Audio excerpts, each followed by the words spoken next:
I'm gay.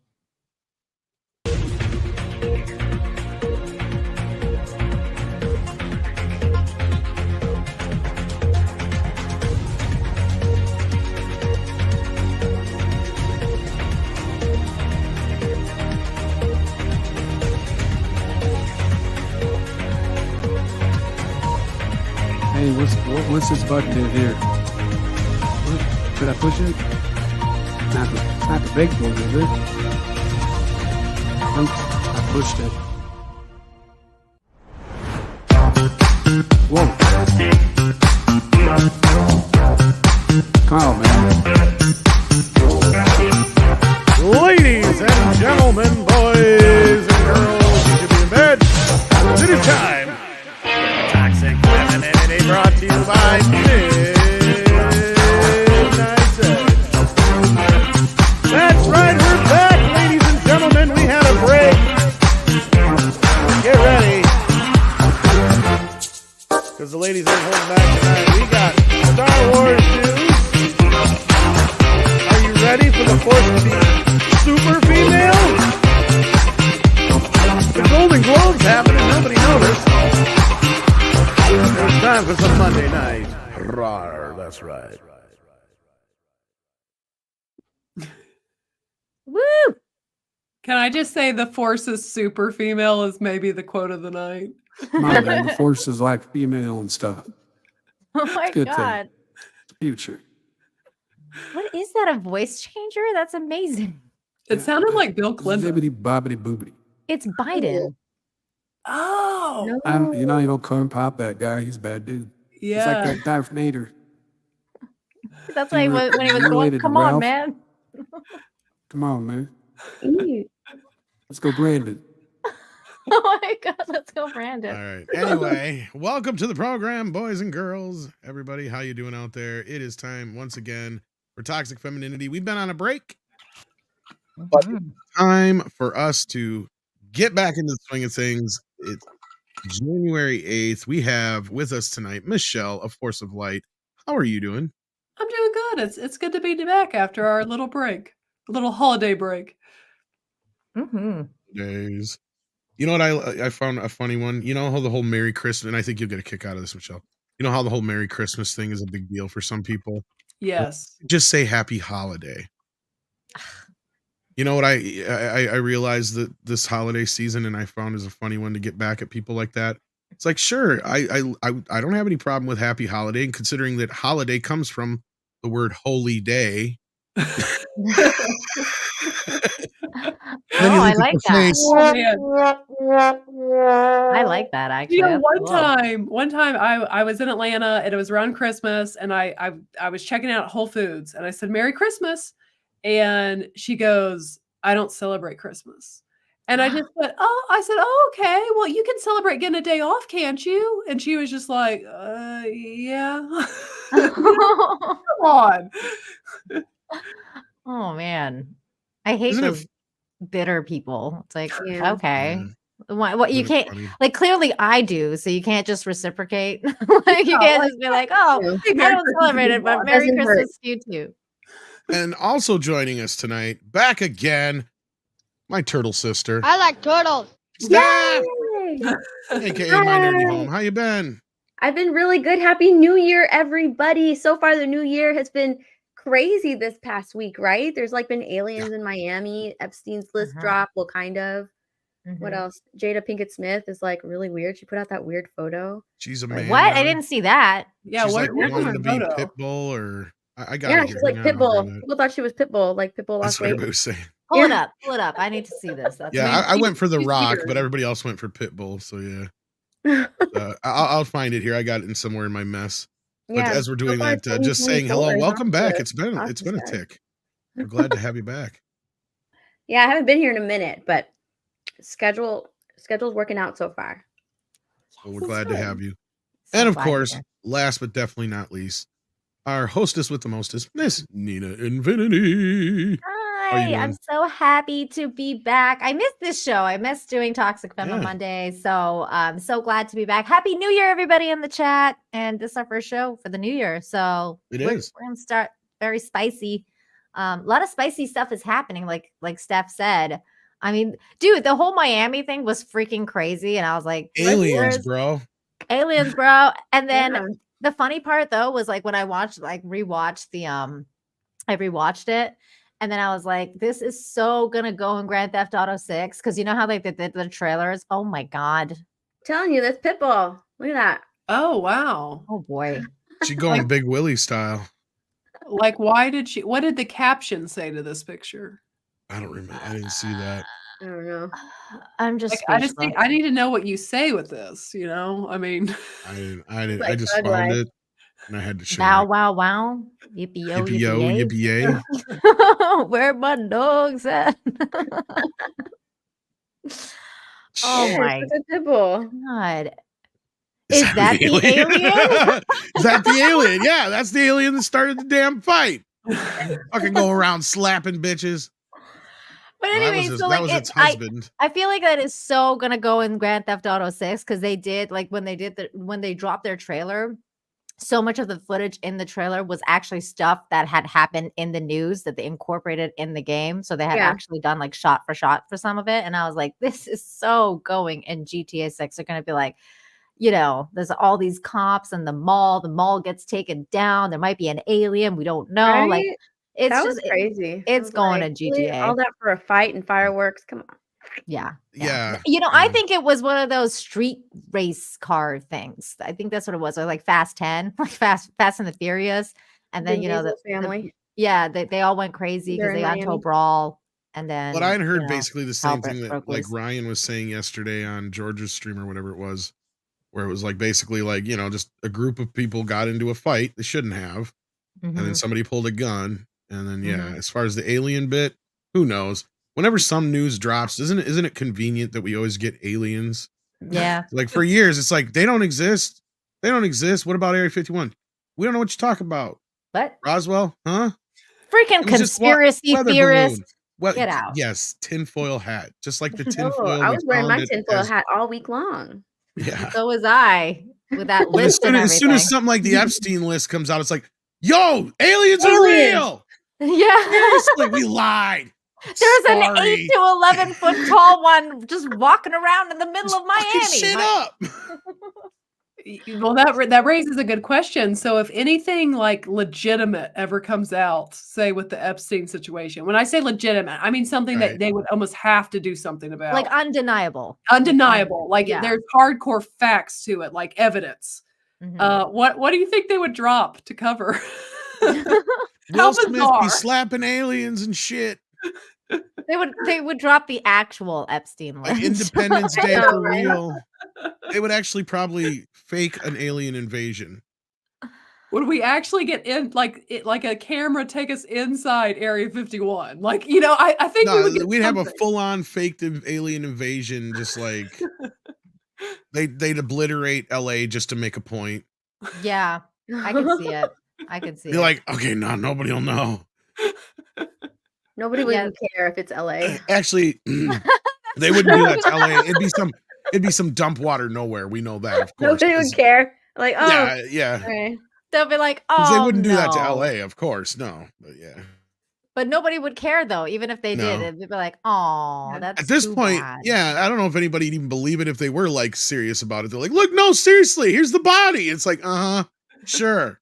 We've But seen that AI. shit honestly, before. to be honest with you, yeah, like I can't believe anything anymore. Like anytime I'm looking at a video, I'm like, wait, is that AI? Like I can't tell if anything is real. Better anymore. special effects than the last MCU movie. Did you see that Mark Ruffalo like quote tweeted photos, Yes. AI photos of Mhm. Trump? Yeah. Yes. Yeah. Here's and Trump I can't on a even plane say with what a I bunch said of to little that. girls. It's like, Yeah. You can go no. see it And on he my quote Twitter, tweeted kids. himself, and he was like, apparently these are AI, but you know what? It's all what's his name? It's all Elon Musk's fault because you know we're allowed to share so much disinformation on X. Like, oh my god! I You need love to how do a it can research, take Mark, zero or you just responsibility quote for tweet anything. something. And I even got okay. Look, it happens. Shit happens, right? I got bamboozled by that fucking Cyclops photo that was going around that was fake. I didn't know. I even had a reason to believe it was real because the person who sent it to me, has never really sent me anything bunk before. But Mhm. and we already know that James Marsden's supposed to be in the movie, so why wouldn't I believe it was real? I didn't take it down. I was just like, yeah, it's fucking fake. Shit happens. You know, once in a while, this shit happens. It's not the first time it's happened, and it won't be the last. It's just the way it works. Yeah. You know, but at the same time, I'm not going around making salacious claims about people like that with fake ass I- photos too. I just find it really funny how he doubled down and then he's like, well, I'm just gonna blame Elon Musk. It's then." Elon's fault. Because you know what's Elon's funny fault. is He like, allows disinformation. yeah, but the funny part is that if Elon hadn't taken over and this was old Twitter, he would still share that fucking information, but nobody would hold him accountable to Yeah. it. So it's not like he'd be like, oh, because that place was so clean back then and no disinformation was getting out or anything like that. No, that motherfucker would be tweeting out the most ridiculous, heinous shit to his millions of followers, and there would be no accountability to like community notes to tell him that that's wrong. Right. So he'd just get away with it. That's true. And speaking of accountability, we've got some super chats here. So let's get into the show Okay. before we get too deep into things we should be talking about on Rumble only. So Yes, maybe if that's- we have time, we'll dip over there for a bit. But Taylor Swift is overrated. Uh-oh. We got one who's going to go up against Yes, it's DL with the dare 199. you. yeah, with 199. Michelle, can you say the word hell? Hell. My Hell? mother informed me. My mother informed me that I pronounce that word just hell, Hell, and she was Yeah. like, so it's hard for me to say hail. I think I got it. Sounds fine to me. I feel like it just lost all meaning. I was like, what? Hail. Hail, hail, hail, hail. Hail? Hail. Well, hail. Then we got a member chat from FKHC 2005, who's been a member for a month. Go ahead and read that if you want to, Dina. Thank you so much. Says, nope, I worship Harvey Chulu. Cthulhu. Oh, thank you. It's a wonderful day to press the button. I totally got that wrong. Thank you for the member mention. Completely failed. I completely failed you. Okay, you know what I was gonna, because Taylor Swift is overrated was in the chat, and I was gonna bring this up because there honestly the biggest news I think in right now with regards to the Golden Globes is Taylor Swift's expression when that one dude that I've never even heard of, by the way. I was like, heard, I've never has heard of anyone heard of him? No, not me. Have you? No, this guy came out of Me- fucking me- nowhere. Yeah, the guy- who is this guy? This The guy who host, yeah. hosted is who we're talking about, who hosted the Golden Yeah. Globes. Here he is. I don't know who the hell this guy is, but he was the host of the Golden Globes. And He's this like- joke went viral. I was like, He's like okay. diverse Howie Mandel or something. I don't know. I've never seen him before. diverse Howie Mandel. he oh my god, I was gonna say something Like, really mean about Jada kinda like Pinkett John- Smith. Well, yeah. Never mind. Why not? Fuck it. That or Will come slap you. You probably shouldn't. Oh shit. Yeah. I'm just saying he's got the same hairstyle as Jada Pinkett Smith. At least Oh, too soon. what's going on. So here we go. This was the biggest moment, I think, of the Golden Globes. As you know, we came on after a football doubleheader. The big difference between the Golden Globes and the NFL, on the Golden Globes, we have fewer camera shots of Taylor Swift. I swear. There's just more to go to. Okay. Now this face. She does not look happy about that crack. this Aren't you is- glad you didn't get Ricky Gervais back? This is everywhere. Like this, her face is everywhere, and everyone's like, "What the fuck? Like, how could he make fun of Taylor Swift?" And like, she's just like, it's just the funniest thing is like the media has just taken this clip and like gone crazy with this. Like, how dare he make fun of Taylor? I mean, her expression though, she's just not impressed. I just love she just takes a drink. She's just like, yeah. This needs to become a GIF. Like, You know this what's is- so is- funny is that she's wearing green like Kermit the Frog when he's drinking tea. oh my god, yes. You know, Oh, I well, love that it's what's shit. funny is it doesn't apply there because it is her problem. But like, what I noticed is funny is she's taking that drink after he said that, right? Like, and she's not laughing. Everybody else is laughing. Yeah.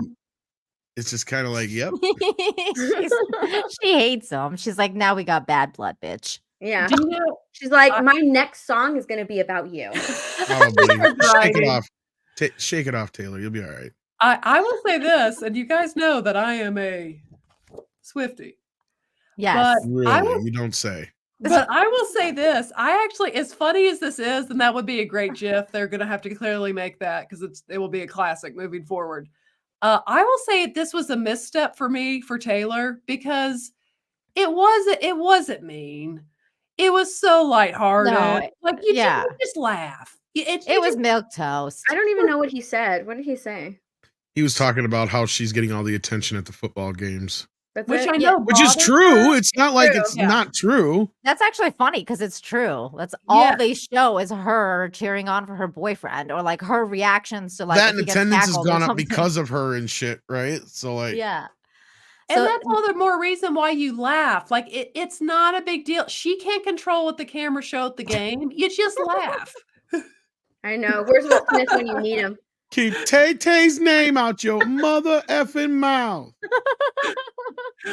like that's 2 in a row for this guy. Black lives or black knives. That's great. Good, Member for 5 months. comment. Thank you for that. Amazing.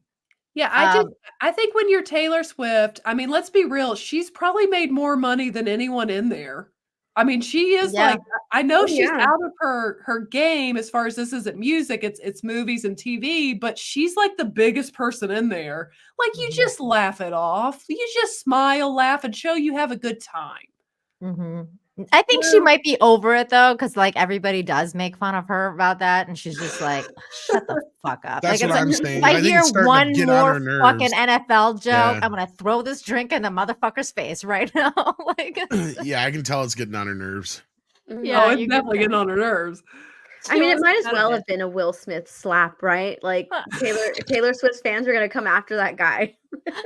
Right? You're Might not as well wrong. have been a Will Smith slap. Taylor like- Squad or whatever they are. Dude, Yeah. no one knew who this dude Swifties. was, and now that the Swifties are gonna make sure he never works in that town Yeah. again. like, I don't even know it's this already guy. over for him. What is his name? I don't even know. Let's see. I don't It's even like know. Look it up. like All J this O something. Joe Coy. another- Okay. Joe Coy. Joe another Coy. Joe Coy. Golden Globes controversy that has to do with a bald person.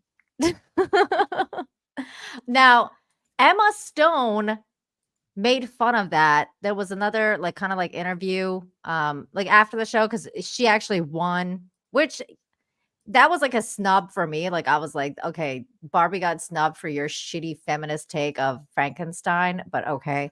Hang on, I'm trying to find that, but she actually like He has made fun literally of that whole done thing. like nothing but just like, I mean, he's been in a couple movies, but not much that of worth note that I can tell here. He was like daytime bartender in Haunted Mansion. Like, Which I've Haunted never Mansion was seen that it? man in my the life. newer one. Yeah, I've Uh, never ever remember seen him. him. I don't know who He- that is.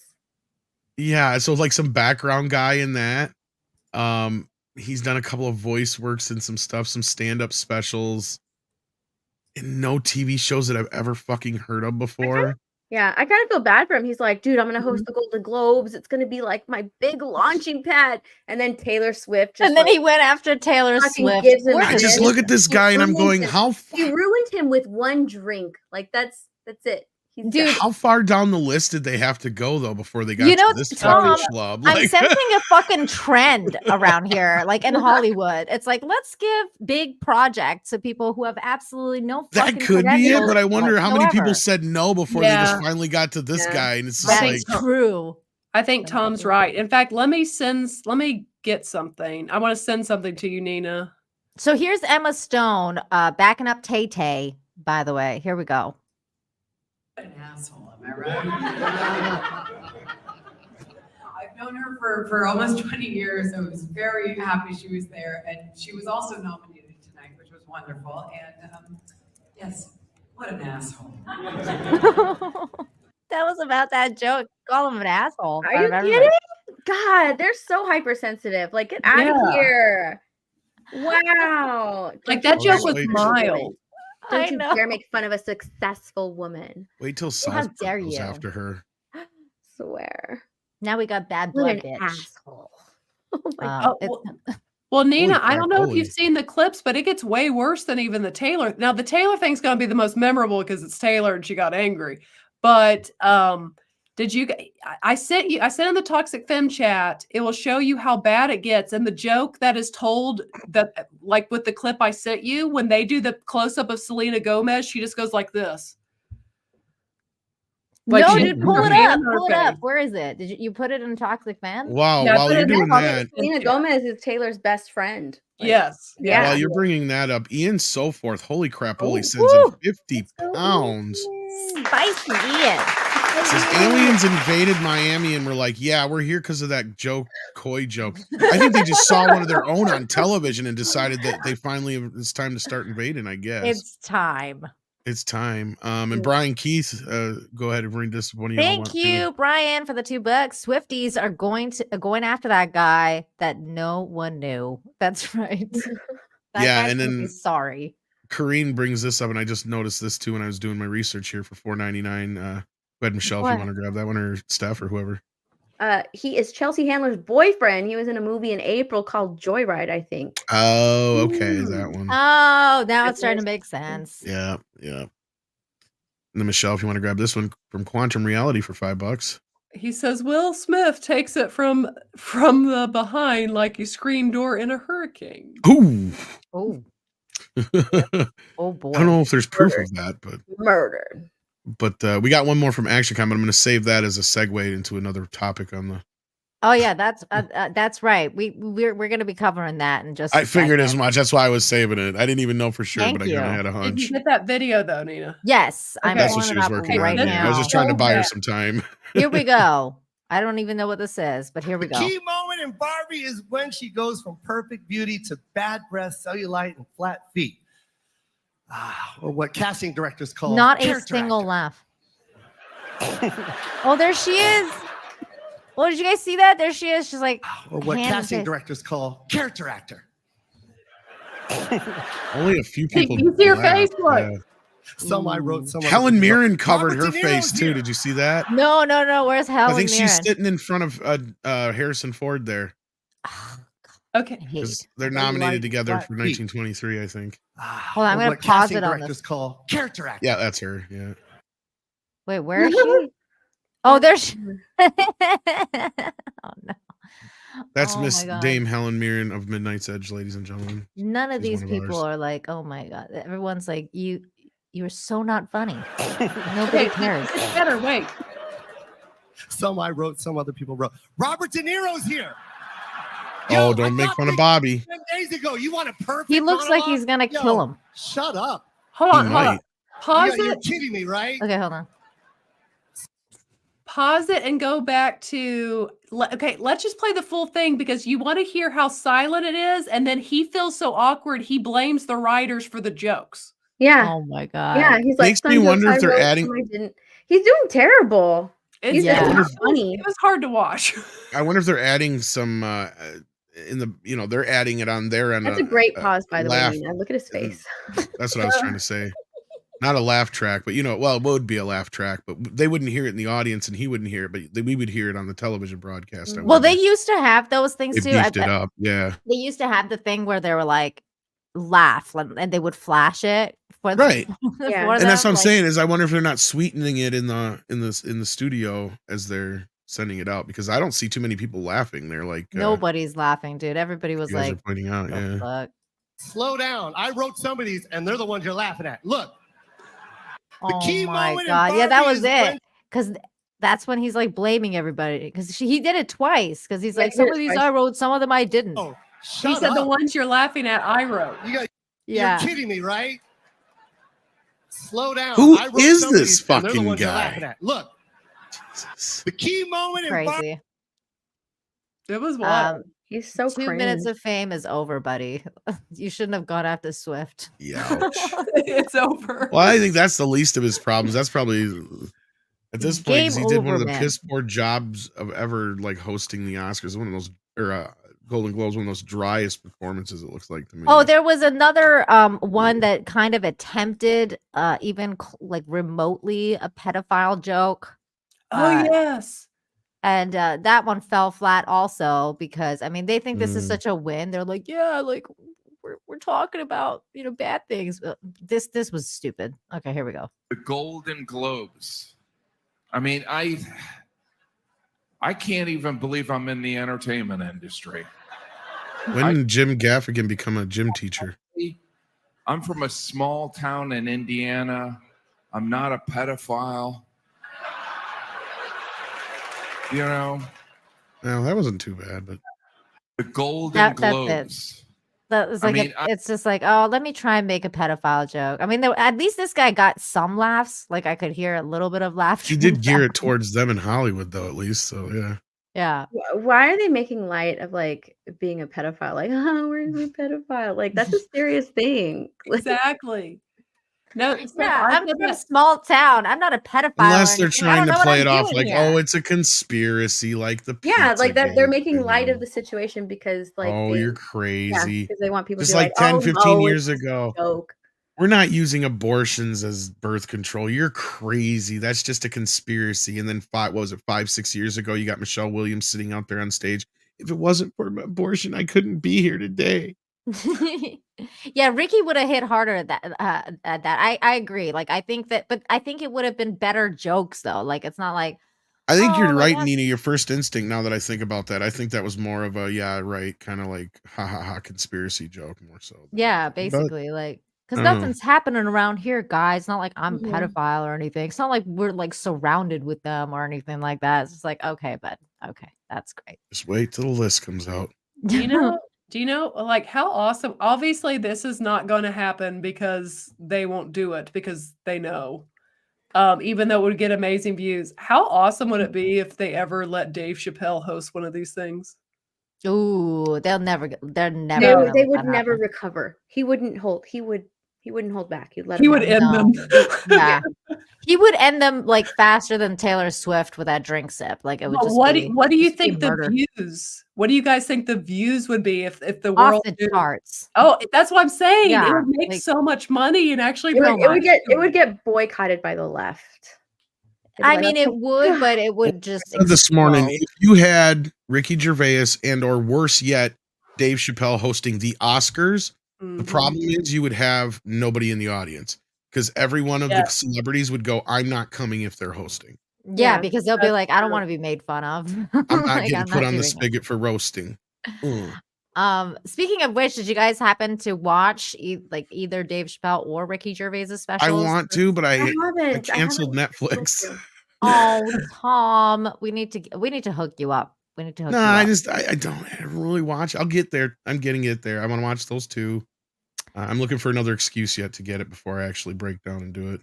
Well, the Cobra Kai season 6 started, so Of- like filming. So Filming. that's Yeah, a good- eventually. yeah, And there's things come on. coming up, so I'm kind of just pushing it off for a little bit. You mean I you didn't even didn't know there wanna was a get it for special. Rebel Moon? Like seriously, No, Tom? that's one of the reasons why I didn't get it back. But no, like I didn't even know there was a special until I heard that they were fucking freaking out about it as usual. It was great. I honestly like. I gotta say, did you watch it, Michelle? I didn't. No, I hear- need to. I was gonna say I've heard Okay. good things about it. I really liked it. I really like both of theirs. I actually preferred Chappelle's this time more than Ricky's. It was the opposite last time. I liked Ricky's last time more than Chappelle's.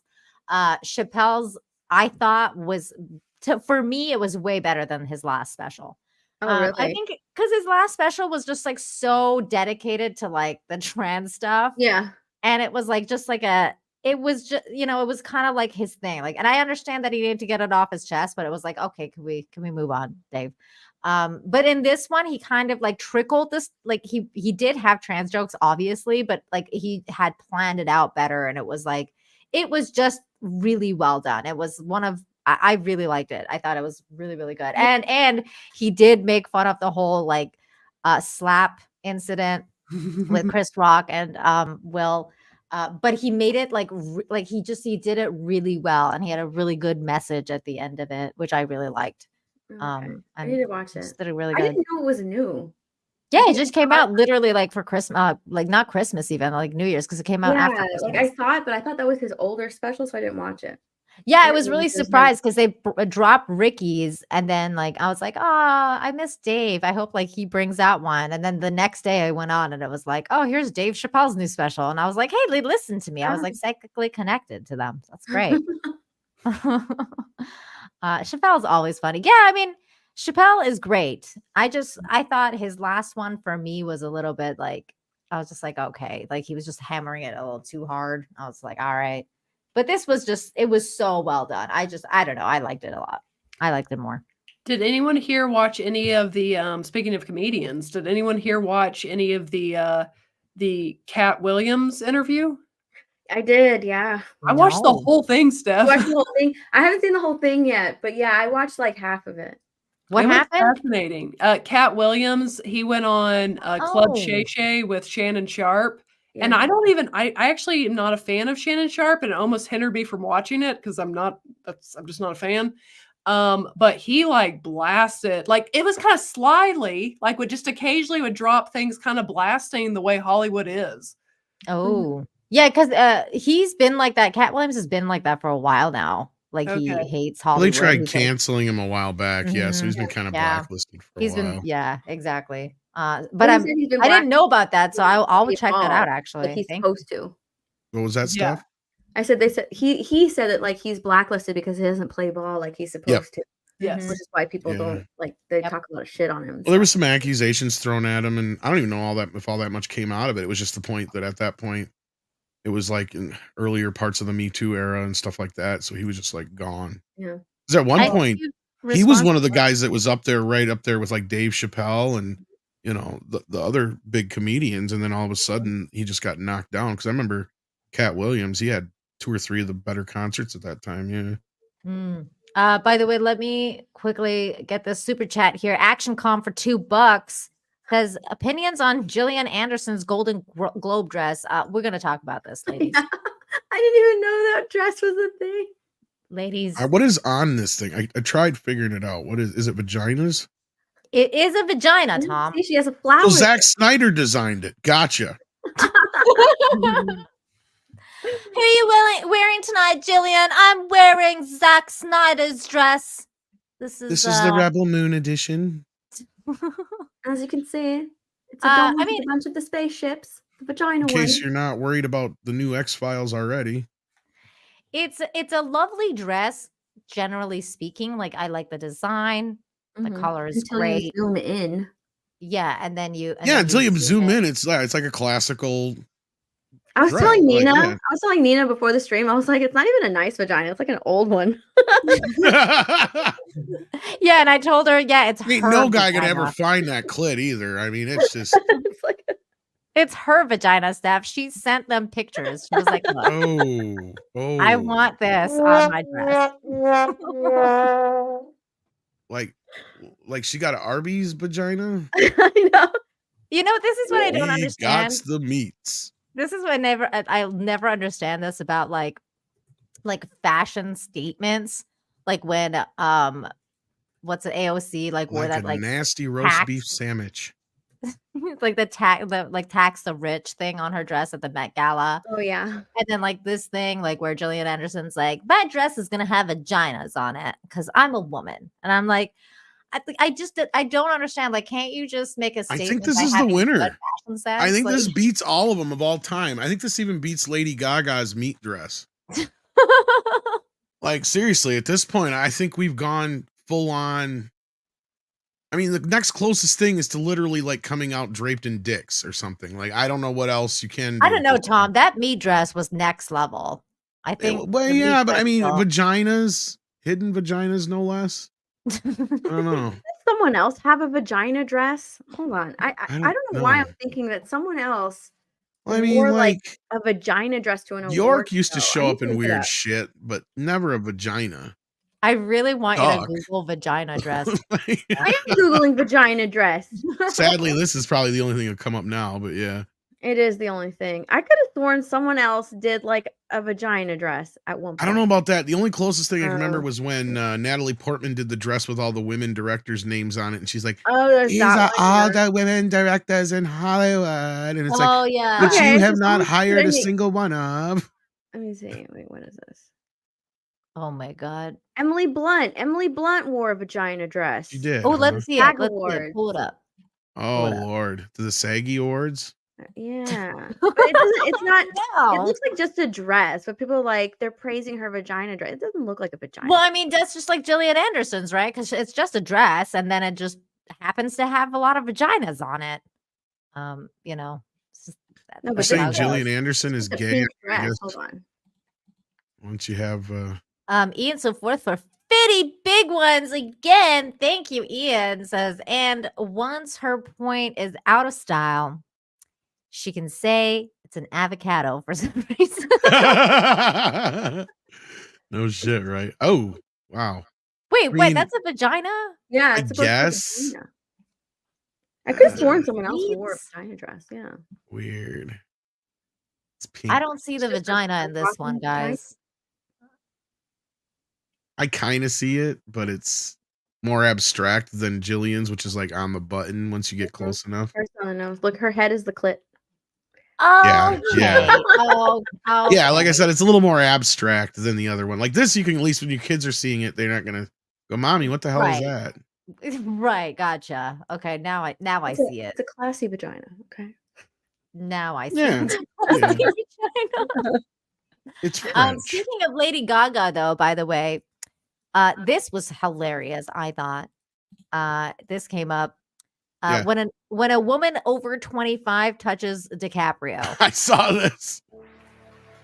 and bumps into, just like It's no. almost like she did it on purpose too. It was weird. It did kind of look like that, didn't it? Because she's just Like like, she's like, "I'm gonna touch Leo," and Leo's like, "What is going on? and he's like, Why is she ew, touching me?" ooh. Maybe they don't get along too. That might be something else to it. Yeah, it just looked. Yeah, Yeah, it looks like, oh no, like that. It looks like they've had words in the past or something. that's what I'm and saying. Like, yeah, like something they don't shake out quite well. Maybe she's told him like, "What is up with you and like dating all these 25-year-olds?" And he's like, "How about you go fuck Bitch, yourself?" I'm Leonardo DiCaprio. You know what? If I was Leo, I'd probably date 25-year-olds too. Fuck y'all. You know, I've always respected Leo 2 or for 3 that. at a time. Yeah, He's because got a type and he's sticking to it. exactly, and he's never Until been he like, has "Oh, to I'm gonna change." go marry somebody and like blah blah blah," and then cheat on them. Like, Dude, he's just he been is like, the "I'm never gonna next get Jack married." Nicholson, okay? Look, Jack Nicholson is 90 some goddamn years old, still fucking. Mhm. Still fucking. I guarantee you that's going to be Leo in 30, 40 years from now. Just like old man Jack. He's going to be the coolest motherfucker in the room. And ain't nobody going to say shit because he's Hollywood royalty. That's why. That's right. That looked like honestly, that did look like she did it on purpose. It does. It looks kind of weird. There's something to that. Look, she leaned in. She leaned Yeah. in because she's going straight, and then she leaned into him. Maybe they doinked back in the day or something. She's like, "Get the fuck out of the way." Is she going up there because she won for something? I It think was something. so, Yeah. Did she win some shit? Let's see. What did Lady Gaga win? I mean, his Lady elbow Gaga. was hanging out, yes, but he didn't know. I don't know if he knew she was behind him. That was She what I noticed. leaned in. Yeah, see, it looked almost like I'm not giving him the total pass either, but like, yeah. Yeah. No, but it just looked funny though. Even if she didn't, that was a really funny reaction. Right. Let's see. What did she Ian, win? you're probably not far off. What did he say? He's mafia royalty. You know, I'm not gonna play with that one. Hey. Forget That's about it. That's also all a I'm gonna joke say. 'cause I've been playing Mafia like on my channel. And yeah, we've been having a lot of fun over there. Yeah. What are you doing? You don't Yeah, go Leo change has the sensitive channel. elbows. It's well known. It's well known. Oh my god. Speaking of going against the family or the family in general, one family was reunited or met for the first time. Aw, kind That's of. Mark Hamill and his mom. It's almost adorable. I know, it's kind of cute. Even though I hate him, I was like, okay, this is cute. Because he's like, now I have finally met my mother thanks to the Golden Globes. And I thought that was cute. Every time I see something tweeted by Mark Hamill, I'm instantly like looking at the comments to see if Gary's like, Did you meet your He granddaughter? does every time. Oh my god. Let's see what else was around that I wanted What's to sad is I know. think Biden I think he admitted he had one before Mark did, which is sad. There you And go. of There's some course, fuel for Gary. Just say, hey, at least even Biden admitted one.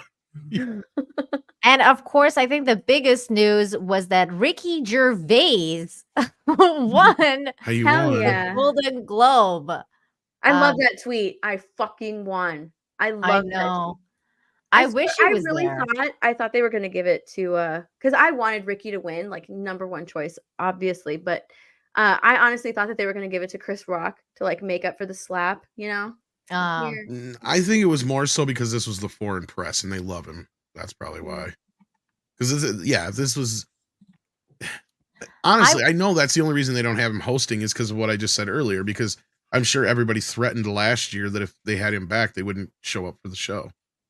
What did he win for? He won for the best what was it? stand-up special, and I think this is the first time they've ever given out that award too. Yeah, Ricky. Best new stand-up award. And it was like I just wish he was there because then that he could have given an acceptance speech and then we would have had like Ricky Gervais at the Golden Globes again. Yeah, I was kind of surprised he wasn't just for that. Yeah, I can't believe he didn't go. I think like I would have gone. Unless he thought he wasn't going to win, like you ladies or whoever was just saying, like Chris Rock slap thing. It was Steph, I think, was bringing it up. Yeah. Well, that's weird. The weird part about that is, I guess they announced the stuff earlier, like the winners earlier. So these guys all know that they're gonna be winning. And then let's see, because I actually saw this post by a girl, Rachel Ziegler, where she was like, I'm hanging out with my like Golden Globes that I won before I found out that I won them because they sent them to me. That was one of the saddest fucking posts I've ever seen in my life. Like how desperate are you for some sort of like that's even worse than me sometimes for my desperate fucking diva bullshit. Like Jesus Christ, man. She's like, happy Globes Day. These are from the day I received mine in the mail when I lived in London. Looking forward to seeing everyone's speeches. Oh, I guess like that means like when she won, they like shipped out. Yeah, but still, it's oh just my god, she's so the attention grabbing is so horrible with this post. I'm sorry. She's so full of herself. Like, oh, I need to make this day about me. She, her, hers. I actually think it's kind of funny and pathetic because it's like indirectly saying like I wasn't invited to the Golden Globes, so I'll just sit here and like. I think it's funny. It looks like a penis. It does. And she's got it by her face. EVS said that. EVS like retweeted her and was like, "Does it vibrate?" No, that's the Oscar. Oh hell. God. Oh my goodness. She's so more slimline, but it vibrates. See, the Golden Globes got girth. So I can see everyone's speeches, but look at me and my Golden Globe. I want to make it about me. I won once. And basically, like the Golden Globes, there was like a couple snubs and whatever. I think the biggest snub was like Barbie because they surprisingly didn't win for the best comedy. I was kind of surprised, that it didn't sweep all the categories that would have normally swept. I was too. I wonder how didn't it not do as well foreignly? Let me look at the box office. That might be part of it. Because they didn't win, and then what won was Emma Stone's weird Frankenstein, like feminist Frankenstein movie. Things. Yeah, that one. Poor Things. Have you seen it? No, it just did not seem like my cup of tea. Like at first I kind of was interested, but then when I heard like the synopsis, it's like she has a kid's brain, in a adult body and does, we'll just say, adult things with it. Yeah, Steph, it's called Poor Things, and it's basically like a feminist retelling of like her exploring her sexuality and all this other weird shit. Just listening to the plot. Because when I first saw like some of the images and trailer stuff from it, where you don't really get an idea what it's about exactly. Like, well, Mhm. okay, it looks kind of interesting, kind of like in this whatever his name is, Wes Anderson, or kind of way, you know, where it's kind of just off kilter.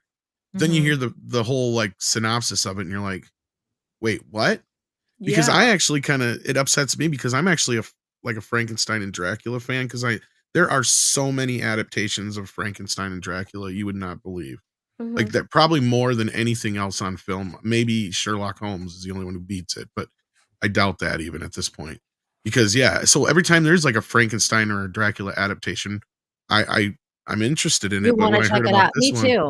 Me yeah, I was too. like, what the it's just Yeah, like, and I okay. remember when I saw this the trailer, I was intrigued because I was like, "Oh, it looks really artsy." And I like, Right. I like artsy movies. So I like Mhm. I checked it out, and then but my first turn off was like, "Oh, Mark Ruffalo's in this. Yeah. Gross." Oh, And then that's after that, it was like as the trailer ended, it became clearer and clearer that this was like some sort of feminist retelling of Frankenstein, and I was like, "Okay, I'm not really interested in this movie at all." But okay, Well, the thank only you. part I have an issue with is like they have a kid and she dies in childbirth or something like that. And so they take so does the baby, but he takes the brain of the child and puts it in the mother's body or something like that. That's the gimmick of the film. Some weird thing like that. And not really and weird. I don't and it's all yeah. And she It's spends most of weird. the movie naked and all kinds of other shit. And I'm just like, that I don't have a problem with, but it's just the context of it is kind of weird. By the way, Not with even in regards a to this, the Del Toro's making a Frankenstein looking film, forward to that. I'm looking forward to that, but apparently Andrew Garfield got replaced by somebody, He did. because Andrew Garfield has scheduling issues, so Mhm. he's not gonna be Oh, in the film anymore. He did. I did see that. He got replaced. too bad. Yeah. Mhm.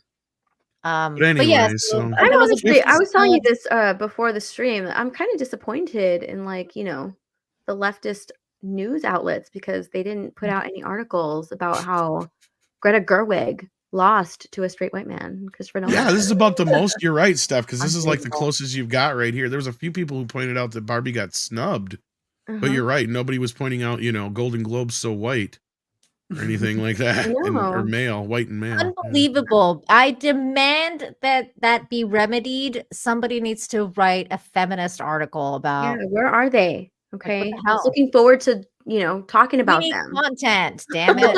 Well- Don't worry, ladies, because as we're about to get into, the force, as Tom said, is super female now. Oh my Always god, said that. that is true. Well, not only that, this is the foreign press too, so they're probably not going to pick on them so much. But just wait until the Oscars happen, and if we get snubbed for Yeah. Oscars, then you'll get your articles. I bet. I know. Steph. That's what I want. I want those articles. We need them. Okay. Michelle, how do you Yeah. feel about this? And Stephanie, because now I know you're a Swiftie too. How do you feel Yeah. about Taylor Swift losing to Barbie for the song? You know what? Taylor's had so many wins this year. Okay. It's about time she took a loss. Yeah. True. It almost felt like they would give it to her just because it's been her year, but then Barbie was it was a feat too. So I felt like that was deserved for that specific award. It's bullshit. It's bullshit for what it is what it is. Yeah. It's a bunch Golden Globe, so patriarchal. a bunch of white men running the show. How dare they? How dare Yeah. they all? There was something else. Oh yeah, speaking of Barbie, this was fucked. I was like, Margot, I love you know you, what? I girl. was upset that I'm Just Ken didn't win. Okay. That's Yeah. good. Yeah. I song was is upset. great. Instead, it was like Billie Eilish. Like, I'm like, oh my God, that song. I'm so tired. And of it. Peaches wasn't nominated, Peaches was nominated. and it didn't win. No. Uh-uh. Speaking It of was that- Billie it was that- Eilish, Nana Fuck was Billie Eilish. made for the the Oh, I fuck know. is she And she wonders why she says men aren't attracted to her. wearing? They used to But she's kind a of be, but lesbian. then yeah, she came out lesbian and all that kind of weird shit. And then she has some of the weirdest, dumbest fucking takes I've ever heard come out of somebody. It reminds Like me of she's that clearly movie. lived an isolated life. It reminds me of that movie with a turtle. Yeah. I'm not too turtly enough for the turtle club. Turtly enough for the turtle. The fuck? It looks Master like of she's wearing disguise, her that's what she dad's suit. That's what it looks like. She looks like she's like, let me wear your dad, like Probably my dad's is. suit. Except the dad like doesn't wear like a skirt, obviously. So she Her probably took mom's grandma's dressing her skirt. dad's, her grandma. There you go. More like a grandma's skirt. And I shoes. don't understand. I don't understand Billie Eilish because like last year, right? I thought this past year she came out saying like she was wearing like super feminine dresses and showing her figure off and everything, and it was really pretty. And her fans got so upset because she used to dress like a tomboy, and people related to her or whatever. And then her fans were calling her out like, "Oh my God, you're changing your look. You're becoming so Hollywood, blah, blah, blah." And she had to defend herself saying like, "Hey, I'm discovering my femininity." And now she's like back to wearing this stuff. I don't get it. Is it like an artist thing? I think it's a bipolar thing. She's probably like, today I'm waking up feeling more feminine. I wanna be a man. Oh my I God. wanna be a man. Jesus. That's like all of her songs. That's like all of them. True. There was also this little bit from Margot. She looked stunning on the red carpet, by the way. Don't sniff it. No.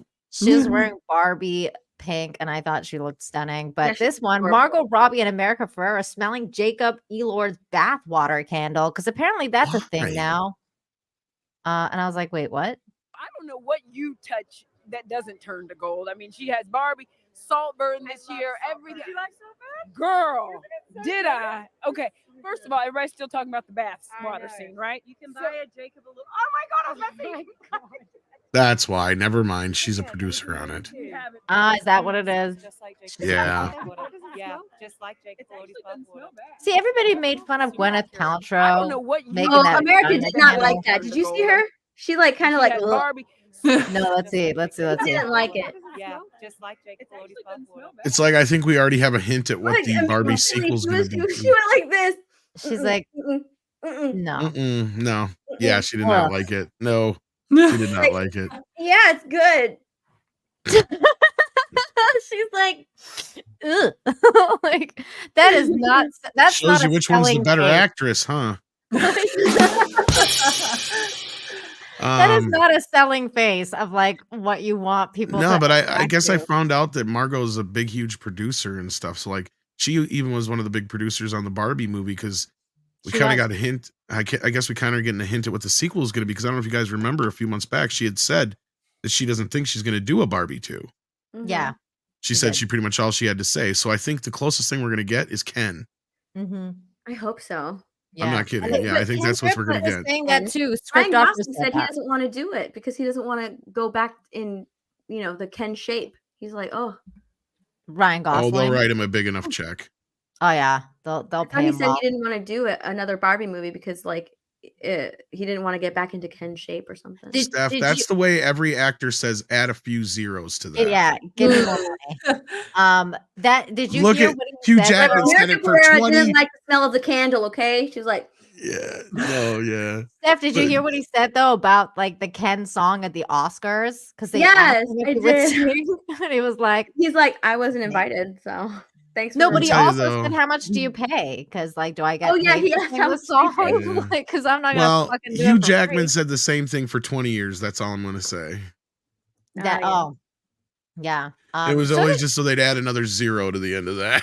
who else was it that said the same thing? It was Ripley, because they always asked her like how much like if she would ever go back to Alien. Oh, then yeah. was She like, was "Yeah, another if one. they They just give bring me another enough truckload money." up to her house. and- Exactly. Just like, give me Like add Alien another 3 and two, Alien please. 4, she got like, well, she was a producer on Alien 3 and 4, I think, but Mhm. she still got paid. I think, God, I can't remember what it was for. I know for Alien 3, I think she was the highest paid female actress of all time for a while. For Alien 3. I'd have to look at the amount, but it was a ton. But anyway. Let's get to some of these super chats so that we can switch topics to the new Star Wars. And did you see a Weird sent one in and said that we missed one of his super chats? Ooh, Oh, who did that? did we? Which one? Weird? Oh, we got one at the top here that maybe that's it. That's We the got next two of them one here. we're going to. Yep. We bopped around a little bit. Sorry about that, guys, but let's grab that while we're on it. Thank you, Weird, for the $5. Says, hi, girls. You want to see a real storytelling and art? Can you react to the prologue to Hell Search or Search? What? Hell Search? Hell's Reach. Thank you. You don't need to show the vid, just mute and we see if you like. What is that? Hell's Reach? I don't know if we can hear this. Yeah, well, let me see it first, see how long it is, because otherwise we're just sitting here for a few minutes doing nothing. Yeah, because he's asked this before. But he says you don't even have to watch the video. Yeah. No, he's saying like you don't have to play like the sound and stuff. Oh, it's like a 40K thing. Okay, gotcha. Prologue to Hell Reach. I think this is it. Is it by Richard Boylan or something like that? I have no idea. While you do that, I'm gonna get the next one here. Go ahead, Stephanie. Ironcaster for $2 for two. Nobody laughs harder at Joe Coy. At a Joe Coy joke than Joe Coy. I know that. Yeah, he was laughing at his own material. I got another one from Weird. Go for it, Michelle. Yes, thank you for. Is that too Australian? Is that what that is? Yep. Okay. I was told Reb Moon is a ripoff of Warhammer 40K. I've heard that it's a ripoff of Ants. I've heard it's a ripoff of Star Wars. I've heard it's a Bug's Life, I think. Oh, was it? Yeah, Bug's Life. Yes, well, Bug's Life is actually Seven Samurai. So okay. there's that. Which is basically what this That's is. Seven Samurai to there. Actually, I kind of made a video like about all the different this. inspiration when you're watching that movie. Oh my god, it was so boring. You didn't like watch it? I don't watch it. No. It looked like shit. I was like, it looked like shit, and then I was like, even when they announced it and I watched the trailer, I was like, Zack Snyder's just gonna want to do a Zack Snyder cut of this fucking probably 4 hour long. Oh, he already movie. planned on that.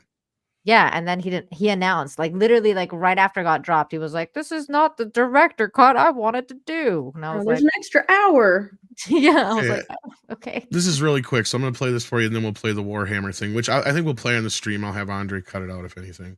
Okay. But this is partially inspired because Script Doctor found an interview where Zack Snyder literally said it's Magnificent Seven meets Star Wars in space. Star Wars is already in space. But anyway, okay, so we have Star Wars, right? Yep. Okay, what is Star Wars? Star Wars is dead. Just for the sake of pretending, this is the original Flash Gordon and Buck Rogers. Okay. Yeah. So you take those two things and you mix it with this, right? Oh yeah, Hidden Fortress. Yeah. That makes Star Wars. Yes, it okay, does. so then you take Star Wars and it's called Star Wars. And you mix it with this, which has actually been already remade as this. Because you guys keep saying Magnificent Seven. Forget it. It started as Seven Samurai. Seven Samurai, yeah. And you get this. Okay? Yes. So what the fuck is this then? Because you keep telling me that this Rebel Moon is this, actually more this, mixed with this. When we already have that, it's called Battle Beyond the Stars. That's true. Yes, and a lot of people have been making that exactly what comparison. it is. I love how Tom has like DVDs that he just like pulls out like it's It show and helps. tell. It's like a visual It helps. format. Yeah. So, all right, this is what he wanted you guys to react to. So we'll play this. Okay, real quick. let's see. It's a fan work. Ooh, okay. That's the only reason I'm showing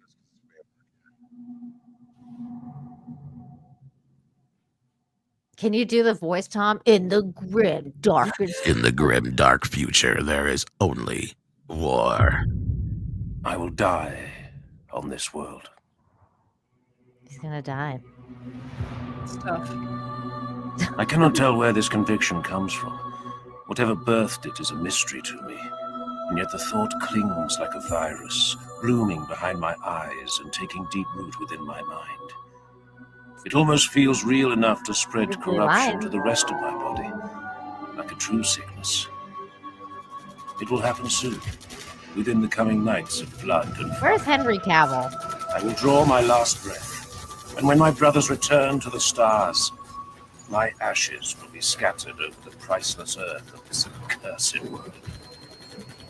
Armageddon. Even the name twists my blood until burning oil beats through my veins. I feel anger now, hot and heavy, flowing through my heart and filtering into my limbs like boiling poison. My hands curl into fists. I am strong, born only to slay for the Emperor and the Imperium. It looks like better than us. So I am pure, wearing the blackest of the black, trained to serve as a spiritual guide as well as a war leader. I am wrath incarnate, living only to kill until finally... Henry Cavill. I am a weapon in the eternal crusade to forge humanity's mastership with stars. Its strength, purity, and wrath will not be enough. I will die on this world. I will die on Armageddon. Needs more lesbians and I don't know, some more chicks, some more lesbians. Put a chick in it, make her lame and gay. Yeah, put a chick in it, make her lame and gay. Put a chick in it, make her gay. Seriously though, like that was cool. That was really cool. That's better than anything Hollywood put out this year, okay? Yeah, that was good. That was good. Very talented people. That's nice. I was invested. I like how fans make stuff like that. It's really cool. Okay, next super chat. Thank you, Erica and Raph for $5. It says Jokoi has been around for a long time, known for making fun of his own culture, popular with Filipinos. Have to keep up with stand-up com to know him. Oh, okay. We had never heard about it. Maybe, but at this point, here's the thing. I know a lot of comedians. If they haven't reached my bubble, then they're not that popular, evidently. Yeah, like I mean, you got 4 people on this panel right now who've said never heard of the fucking guy. I really Closest thing I've heard of him is I know who Chelsea Handler is. Yeah, I know. Yeah, I know. I know Chelsea Handler. I wish I didn't. So, Go he ahead, slept his Steph. way to the top, evidently, which is bottom of the Evidently. barrel with Chelsea Handler. But yeah. Go ahead, Steph. Jason Webster for $5. So Hollywood has held the first of its annual paperweight handing out ceremonies for 2024 with the Golden Globes. Yep. Kind of, yeah. I mean, at least this is the foreign press, so there's at least some dignity to the award. Like I love how the Oscars, how they, especially when they like to blame or get pissy over something getting snubbed or something not getting nominated or Oscars so white. When it's like, you are the Oscars. You're voted on by your peers. It's not like it's the People's Choice Awards or anything like that. It's literally people inside the industry voting for the shit on their own. So when they're bitching about that shit in the press, you're literally bitching about yourself. That's what's so hilarious about that whole thing. Especially that's what I loved about Oscars So White. It's like, y'all did this. What the fuck are you bitching about? The next super chat. Thank you so much, Ian, again for the 50. Wow. And then Russell Hall, because we read that one already. Thank you, Ian. Russell Hall said, "Is the flower supposed to be a butthole?"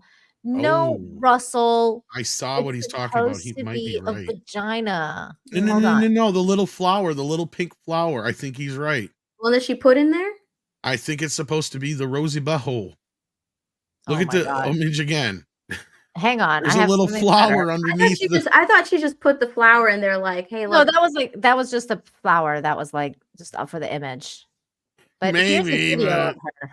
it was not a good place for it. Like Gabriella Hearst. Yes. And it has vaginas on it. So female anatomy, can we say? Yeah. Was that, like at her request, you know? Like, I would love for you to make her vagina dress, please. Where's the image with the flower, though? Very good. I like it. Thank you very much. That was in the Take photo. care. Yeah. How old is she now? She looks stunning. She looks amazing for her age. I mean, besides the She's got to be at the least 10 vagina or so years older than me or better.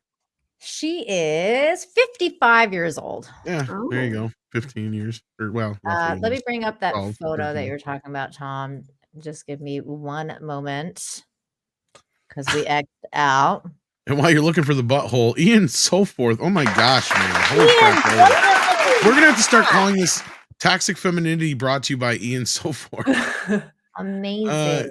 He made me drop. I think I dropped a 50 that I hadn't. So he sent another 50. Well, thank you so much, Ian. That's awesome. Oh my God. You're amazing. Okay, hold on. I got this. Here it is. The rosy butthole. Yeah, it's just a sticker, guys. Calm down. Hold on. I Here think it it's is. a butthole. Because it's shared on your story. So when you share stuff on your story, you can like add.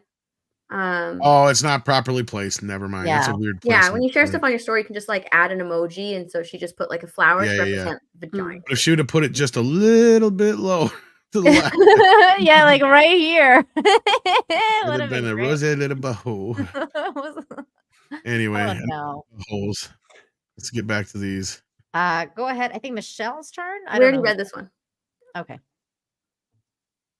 Next one. Oh, we did all those. Okay, here. This is what we're on. Go ahead, Michelle. And Jason, thank you for the. It was one of Jason's. We have read this or haven't? No, we read his other one just before this. Thank you so much for the 10 Australian dollar super chat. The Golden Globe Awards are just another bloated, ponderous, black slapping bore fest posing as a film awards ceremony with all the interest and entertainment value of a tap dancing guinea pig. You're not wrong, but as I said, this is the foreign press. This isn't them patting themselves on the back so much. And Andre did a pretty good job of explaining it this morning what it was. It's basically the shortest version I can come up with. It's all the people that work in Hollywood sending back stories to other countries and stuff like that. So like if you're from Australia or Norway or France or wherever, and you do the entertainment, US entertainment news there, you get to vote on these things. And it's not just movies, it's music and television and stuff like that too. But again, that was my point, as opposed to the Oscars, which are literally, a self-dick sucking ceremony. Yeah. The foreign press going, thank you for giving us something to write about this year. And these are the things that we like to write about the most this year, basically, or we liked the most this year. Definitely. Okay, let's see what is next here. There we go. Yep. Thank you, Deform. Wait, what? Why can't I read? I think it's Deform 581. Thank you, Deformed 581 for the $5. Anyone see Weird Al with his Golden Globe eating at an In-N-Out burger? No. That sounds funny. Which is weird because I thought he was a vegetarian. Do they have a veggie burger at In-N-Out? They might. What? You know what the worst thing about Weird Al is, though, is that he claims everything. Like, if you ever put any Weird Al music or anything on anything, he claims it all. He's very don't play. A lot of them are. Let's see. Okay, here's the In-N-Out. I thought you were gonna say the worst thing is that he's not gonna live forever. That is true. I think this is what he's talking about. Him eating In-N-Out. They got Beyond Burger, I guess, there or something like that. Oh, it looks like he has doesn't look like he has any burger in there at all. It looks like it's just the toppings. He's just eating the fries. Yeah. Yeah, by the way, I didn't know the Emmys were happening either. And I guess they happened. Oh no, he's got yeah. There's no meat in it. It's just veggies. That's just he's been vegetarian since way back when. Yeah, I guess the Emmys happened too, and I had no idea that happened. But then, it wasn't the explicit Emmys like the Emmys. It was like some arts and entertainment Emmys, some deal. So it was like a. Well, I don't know, but the only thing I know is I saw that the Simpsons won for best animated feature, and I was like, why? Nobody fucking cares about the Simpsons anymore. Especially it is so woke now, Simpsons from what I see. Done. Yeah, I have not watched it in almost a decade now. There's way better animated series out there than the fucking Simpsons, who should be not a thing anymore. Yeah. Oh yeah, South Park's amazing. The last 2 seasons of Beavis and Butthead were fucking amazing too. Yeah. I mean, there's so much. There's a lot of stuff going on, but if you haven't seen the new Beavis and Butthead, just go on YouTube and look up Beavis and Butthead ASMR. Just watch that scene. It is fucking hilarious. Mm-hmm. That's all they did is they just brought Beavis and Butthead to the now. And so instead of just watching music videos, they watch all kinds of shit off of YouTube and shit. Oh. Sometimes it's music videos, but sometimes it's other shit too. Like it's funny as hell. That sounds really good. It is. Black Lives or Black Nights, $1.99. Golden Globes, so patriarchal. Right? I know. Like, oh my God. Go ahead, Steph. Weird for 2. I put in a super chat earlier. And I hope we got it. If we didn't, let us think know. we But got 'em I believe both. it was the Got one for it. the other one. Yep. Yeah. Also, Ian said in the chat that Weird Al is done just like The Simpsons. Yeah, that is true. Ooh. Yeah. I don't know. Ouch. I did not like his movie. Weird. I didn't care for it. Which is sad. I didn't I watch thought it it. was funny. It was funny you for a little liked bit, but it went overboard with the Madonna bit. That's where it lost me. It was just too much of that, too long. Michelle, can you get this one? Yes, Taylor Swift is overrated. Hello, DL. For $1.99, I was robbed. I demand a recount. There had He to wants be- a recount. Oh my God, that's funny. Jason Webster, thank you for the 5. The only thing that goes longer than the Golden Globes are the Oscar and Zack Snyder's director cut. Right. Oh, that's good. Did that even get nominated for anything like Rebel Moon? No. No. Gosh, no. Not even like CGI stuff. Like, No. wow, that's terrible. Go ahead, Steph. Weird for 2. Valiant watched Estates on his member channel. What is this? I don't know what that is. Yeah, I don't what that either. is. You're way advanced than we are on that stuff. Weird. But thank And you. then thank you for being a member, Cosmin Cristani. Thank you. Thank you. And then we got a member message. Go ahead, Michelle. Yes, thank you, Sean. I remember at Bull Durham, the rose goes in the front, big guy. I don't even know who Durham's Bill a good Durham movie. is. Oh, it's a Kevin Costner movie. It's a Kevin Costner movie. Baseball movie. It's a good one. Yeah. I still want to Susan watch Sarandon. that again. Like I don't know if I've seen it or if it's been a long time since I've seen it. I've heard it's really good though. And I want to watch Which it. movie is it? Bull Durham. It's called Bull Durham. Oh, it's called Bull Durham. Yeah. Okay. It's called And it's about Kevin Costner and Tim Robbins are in it. They're 2 pitchers and they're in the farm leagues. Kevin's on his way out of the big leagues and heading down, and Tim Robbins is up and coming hot street kid, kind of thing. And every summer during the whole season, Susan Sarandon picks one player to sleep with, and she's like this good luck charm or whatever.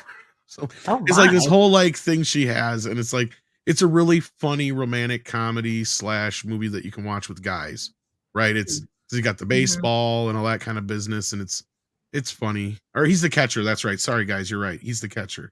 Thank you, Rob. He's the catcher. So he's the guy who's supposed to help him out. That's right. I was getting it mixed up with that other movie where Kevin was the pitcher. I forgot. That one. Yes, and I've watched that one. Yeah, that's a good one too. I can't That remember one the name was of it, but yeah. What Dreams May Come? Is that? No. It's all during this one game, and it's like his last game, and I can't remember the fucking name of it now. It's a great movie. Yeah, they will. And it just keeps for the love of the game. Thank you, KMS. Yes. For the love of the game. And it's all during this one section of the game, but he goes through all these flashbacks and stuff like that. It's a really excellent film. Actually. He's an old pitcher that's pitching Yeah. a perfect game at Yankee Stadium. Yep. Mm-hmm. Oh, okay. Yeah, Bull Durham's a good one to watch with that, though. Yeah, if you like the perfect game one, then you'll like the love of the game. I mean, Okay. You'll probably Now, before we move on to the next topic, I want to give a big shout out to Willem Dafoe, who got his star finally. I think it's way too fucking late, man. Like, what the hell? This He's guy's a bit of a movie star himself. Him and Pedro Pascal made out too. What? Wait, what? Ew. The hell? Oh my god, yeah, they kissed. They did? I did not see that. I can't believe it took him this long to get one, man. That's what I'm saying. I cannot believe it's been this long because this dude's a freaking legend. I can't believe that he now is getting it. I know the stars are on the Hollywood Walk are a little harder to get than some of the other stuff because you have to have. They only do so many a year, and you have to be sponsored by somebody and all this other shit, and it's all this. They do voting and all this other weird crap, and yeah, so He's probably been trying for quite a few years to get one, or somebody's been trying to get him one for a while. but Steph, pull up this makeout. What are you No, talking? they I didn't don't make out. believe Yeah, They I wanna did see kiss. this. Hold on. I was just kidding. They did kiss. They didn't make out though. Oh, I was Congratulations like, I need to see this right now. on the Hollywood Walk of Fame. I love you. What is Pedro Pascal wearing, by the way? Oh, that's just a typical like. They Yeah, kiss on the lips. that's like a The lips. French bougie thing. That's not a. Why would you do it on the lips though? I don't know. They're fucking actors. They're You kiss weird. your Actors. man friends on lips. No, I don't. But they're actors. They do. The I rich, love you. weird Mwah. actors. Mwah. Yeah, they do Okay. that. They do that. You do weird that weird stuff. shit. Fuck is he wearing? Those pants? It's like I don't understand what the ugliest What- shit I've ever seen in my life. French Meh. bro kiss. Yeah. Just keep going back and forth, back and to the left, back and to the left. I like the sound effects that Steph is making. And I'm glad, Stitch. And I'm glad. Oh no, that's so gay. Uh. I got news for you. Okay. Let's discuss how Star Wars is saved, guys, because it is. It is. Because You think so? yeah, like, oh my god, Tom, So safe. we have Charmine. Well, on that note, Occam's Razor, sorry, sends in $2 and said, "How big of a failure will the new Star Wars video game be?" I don't even know what the new Star Wars Okay, video game is. gonna okay, be. that I disagree with that. I think it's going to Yeah. be actually really well. Which one is received. it? I don't know. I think it's a new KOTOR one that they're remaking or okay. whatever. Oh, I think that because that the trailer for that already dropped and it was really freaking good. Well, that might I do think okay that because one's gaming pretty is good. almost like a totally different audience. It's a different beast. Yeah. Star Wars video games is like a very different beast from what's going on with the movies. But before we lose Steph here, let's get to this. Yeah, a show of hands here though. Who thinks that this movie is actually going to be made? This Rey movie. You think it's going to be made, Tom? I don't know if it'll necessarily be made with her, but it is going to happen one way or another. Oh, okay. Okay. See, I don't think it's gonna happen. I'm gonna say no. I don't know. I don't think it's gonna happen with her, but let's listen to what she has to say. By the way, shout out to Anna, that Star Wars girl, for finding this video. What was that, Steph? Sorry. I said the fact that they brought out Daisy Ridley and made such a big deal about it, like they're gonna make it. Well, but they, I mean, good Lord, what's her name? Patty Jenkins had a full video on a runway with an X-wing. Yeah, she did. I mean, Where's our girl Patty? Okay, hold on. Let's listen to this. Thing at the heart of everything, I am a storyteller and an activist. And my body of work over the last 20 years has been guided by my activism. And every single piece of work that I've ever created has a piece of activism in it. It could be very overt or it could be covert, but it is there. And I think that as a storyteller, I'm not sure if all of you know this, but I'm not a trained filmmaker. So I never went to film school. I went to Smith College and did my undergraduate and studied economics and political science like a good Pakistani girl. And then I did my graduate studies, but also in international politics. And so I am an accidental filmmaker. Thing at the heart of everything, I am a storyteller and an activist. And my body of work over the last 20 years has been looping around now. guided by my activism. Here is the thing. First of all, yes, she is. Somebody mentioned in the chat that she's a World Economic Forum person. She is. She is indeed a World Economic person. She is. She's in with all the weirdos. She got a bachelor degree. Blah blah blah blah. Again, Anna doing her research on this woman. My thing is, I think that this is what happened. I think Kathleen Kennedy got really pissed off about this episode. And she's like, you motherfuckers think I ruined Star Wars. She's like, let me really ruin it. let me show you what I can do, what I put my mind to it. If you guys think that was bad, hold your fucking beer or hold my beer, whatever the hell it is, because I'm going to make the worst Star Wars movie ever with this woman who has no credentials, probably has never watched a Star Wars movie in her life, probably has never watched a science fiction movie in her life. So I don't know. Steph, give me your thoughts before you leave, because I know you have to go too. At this point, Star Wars is dead, and Lucasfilm is just fucking its corpse. Like that's what's going on right now. This filmmaker. I hereby say we should call it Locust Film, because that's really what it is. Locust Film. Sounds like it. Yeah. This new director, she just can't help but say like she's an activist, right? So she's putting herself on the activist mantle. So she's up there, and she's gonna look down on every one of you. She's already said. She said it right then and right there. She puts a bit of activism in any single project that she's doing. So it's going to be in the Star Wars movie. It's going to be in the Rey movie. If you think Rey is overpowered now, wait till you see her movie, right? So I'm not looking forward to it. I basically anything Disney Star Wars, I don't really care about anymore. What more can you say? Like, it is dead. It is dead. It's so dead. And the fact that this is what's coming out, and this is what people are finding.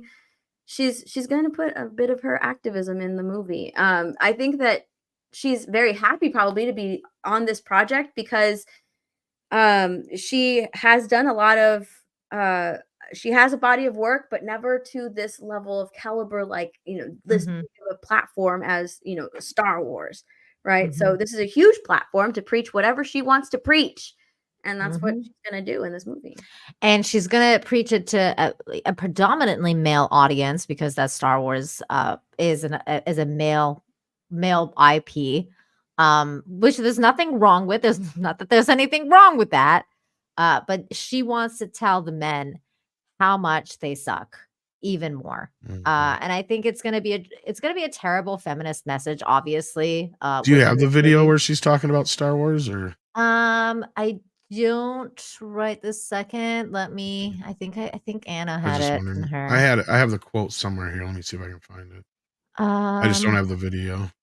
I have the other video you just showed. Yeah, but let me see. I think like when this movie does come out, we saw how hard the Marvels flopped. Like this is going to flop as well. It's not going to, and. Let me ask you this. Our articles are going to come out. The articles are already being written, right? That, they're attacking this woman because she's a woman, and the toxicity in this fandom are attacking this woman. It's happening already just because she's a female director who's taking on a Star Wars project. Finally, all of these men. No, Star Wars fans were attacking Rian Johnson, right? It doesn't matter. If you create pieces of shit, you're going to get attacked. Like, that just happens in fandom. Let me ask you something, Steph, were upset before you at Rian leave. Johnson for ruining Star Wars. They were upset at J.J. Abrams for wrapping it up in a cute little nice piece of shit bow. So we're going to criticize where there needs to be criticism, and that's what's happening. What does it say? I'm very thrilled is the quote about the project, because I think that what we're about to create is something very special, and we're in 2024. I have that somewhere too. Hang on, I'll pull it up. Yeah, I just don't have the video of it. That's the one with what's his face from The Daily Show. In 2024 now, and I think it's about time we had a woman come forward to shape the story of a galaxy far, far away, and she is that woman who's going to shape the story. We've had several feminist clips. I think there was this one. I think that's the one. Make men uncomfortable. Oh no, this is the men uncomfortable one. The other one is the one I know exactly where it is, actually, Tom, if you just give me a moment. But I wanted to ask you this, Stephanie, before you leave. I just wanted to get it before Steph. Because there's been rumors about what the movie is going to be about. And people are saying that like maybe like they're gonna like make her a mom, and like she's gonna be like kind of like gotten forced ghost pregnant. I said that back when. Oh my I said God. that. I said that when the movie came out. I was like, oh, she's she's pregnant. That's what I was thinking too, Steph. Exactly. Do you guys think that that's what's going to happen? Do you think she's going to be forced ghost pregnant? Do you think they're going to be that lame? When he brought her back to life in the last movie, I think what we're going to find out retroactively is that she has a forced baby because of Kylo bringing her back through the Force. He did touch her stomach. That's what I'm saying. Yeah, I saw that too. That's what I was thinking when I saw the movie stuff. I'm like, he just gave her a baby. I remember Tom. I remember you saying that. Like, I remember you being like, "She is pregnant now." I said was she's like, "What?" force expecting now. That's what I Like Shmee. Yeah, because I said it was just she's like force Shmee. Yeah. expecting. Oh my, yeah, because that happened to Shmee. That's right. You're right. The only thing that kind of goes against though is Hollywood really despises women being mothers. Mm-hmm. But you make her a daughter, and then she is actually the key to everything. And we find out that she is now the chosen one. And this is the other thing that I think you're talking about. Is that, Okay, I that she, found it. You know what? she's supposed to Hollywood be a does great not like- Jedi or whatever. Yeah. Now Hollywood doesn't like motherhood, but they don't mind pushing a movie that has a single mother in it, right? Like Yes. Exactly. Yeah, so there's no Kylo's not daddy. there, but Mhm. it's single mom. That's right. And Single we know mom. we're not Here it even is. going to get Force Single Ghost mom Dad can do because it all. he said he's not going to be in it. So Yeah. Yeah. Yeah, because he's over it. Like, Kylo Ren is like, fuck this shit, I'm out. Here we go. Also the first woman and the first person of color to direct a Star Wars film. It's set to be released in 2026. You can say that the force is strong with this one. Here's Sharmina Obaid-Chinoy. Sharmina Obaid-Chinoy. You know, I'm very thrilled about the project because I think what we are about to create is something very special. And we're in 2024 now. And I think it's about time that we had a woman come forward to It's shape about the story in a galaxy far, far away. Also, the way to go. It's about time. Well, it would have been About Patty time. Jenkins, but she couldn't work with Kathleen. I guess Deborah Chow didn't shoot the whole Obi-Wan series. Yeah. Oh, that's a good point. Or let's go back a little bit. Yeah. Anna will help Marsha us. Lucas, Bryce Dallas Howard, Lee Brackett. Yeah, there's tons of them. Katie Lucas. I mean, she won an Katie Oscar. Lucas. She won an Oscar for editing stuff. Look how fucking jealous George is. I mean, the movie. She gets a goddamn Oscar. She got the Oscar. But you know what? You know what though? Their names were not Sharmina Obaid-Chinoy. Okay. So it doesn't matter. Steph, and they were white people, okay? Yes, Because this is the yeah. first woman of color, okay? This is why they didn't give a shit about Patty Jenkins, people, because she wasn't a woman of color, okay? Yeah. She's a white bitch. Nobody That's cares right. about white bitches no more. Nope. So that's what's going on. Well, I actually brought up and obviously they've already had clearly this has to be first female movie director for Star Wars. I actually brought up and not that she's ever done a big budget. In fact, I guess she was complaining about it recently.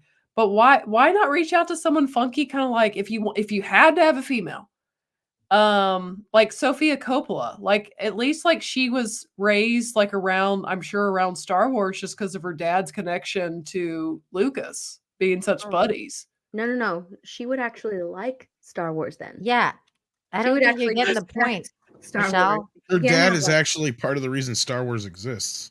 Well, yeah, Michelle- I just thought I actually really enjoyed her little Priscilla movie she did. I thought she handled something that could have been so badly done very tastefully. See, exactly. That's the problem here. She would respect the material. Yeah, are you It's telling all me about that she's disrespect. talented? Yeah. Well, she's been making what you're movies for telling a me? while. Yeah.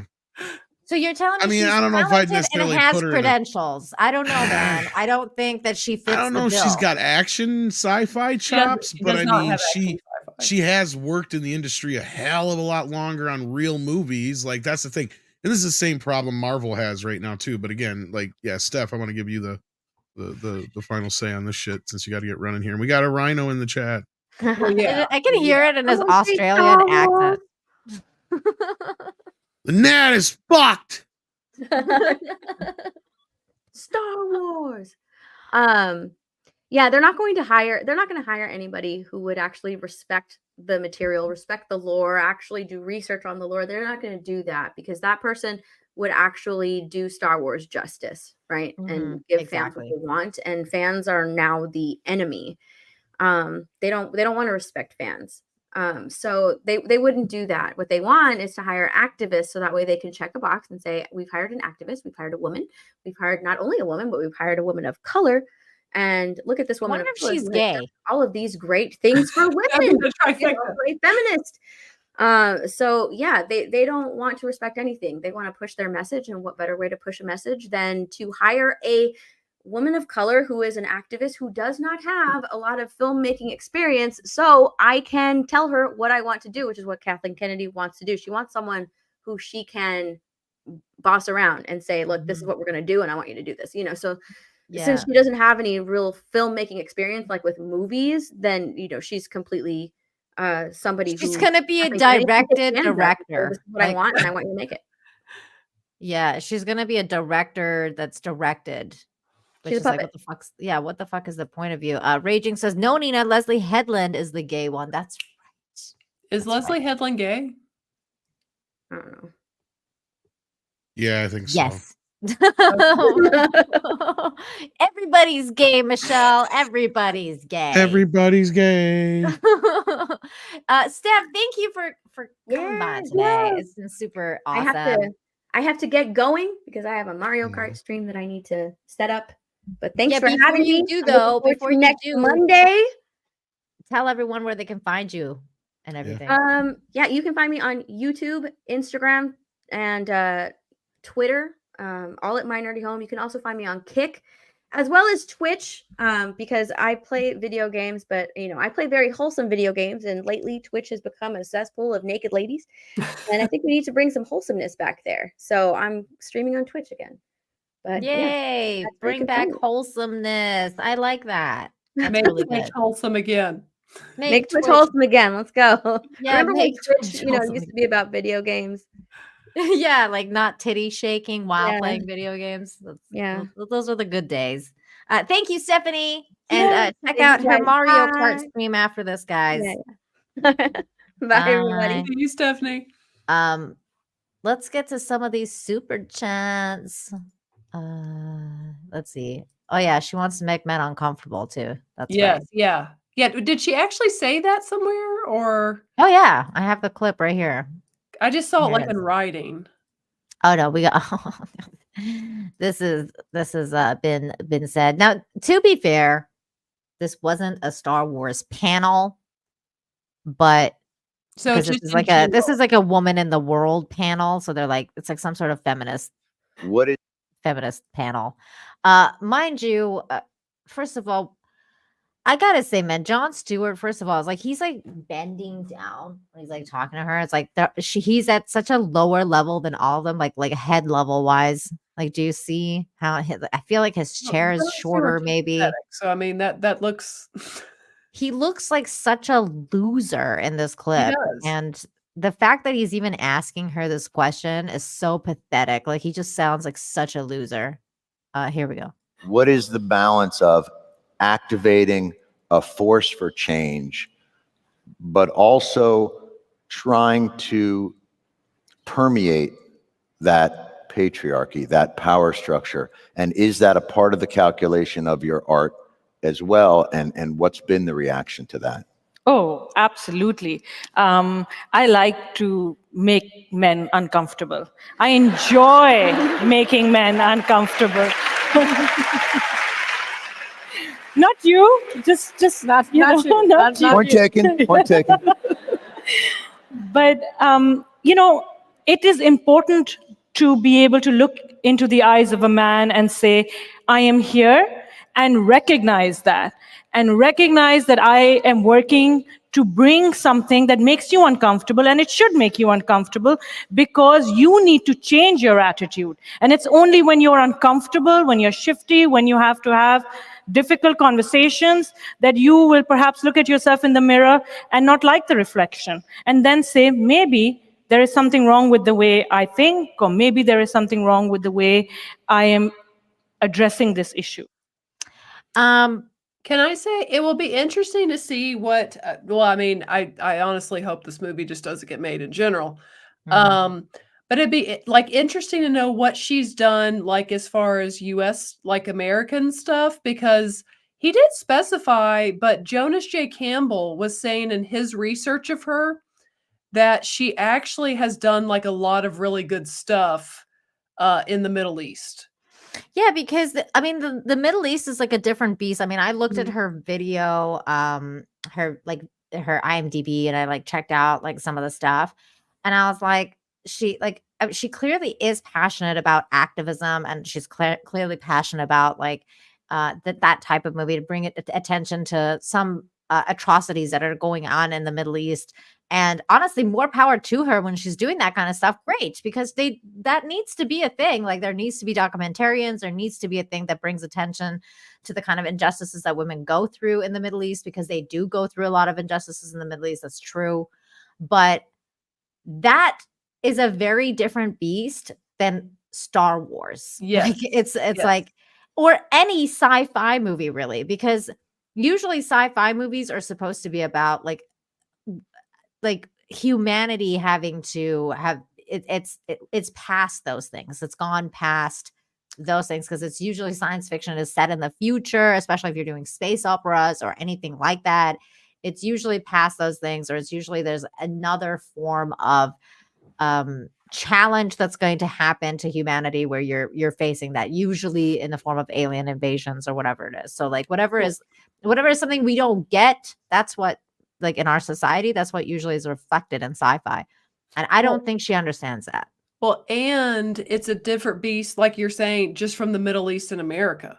That's why I said I'd be interested to know what she's really done in a, like American type film, because in some of the countries she's been in, there is legit sexism. I mean, the women can't even drive. You know, they have zero rights in some of those countries. But in America, we get annoyed because women have never had it as good. Yeah. So, you know what I'm saying? So like, yeah. That's what I said. Yeah. It's also like it's kind of insulting really to the American culture, because what it's almost as if what's being painted here is that like the American culture is so basically shit now that that women's rights don't exist, and that somebody needs to come and start putting that messaging in a Star Wars movie to get people to just become aware of how incredibly behind the times American culture is.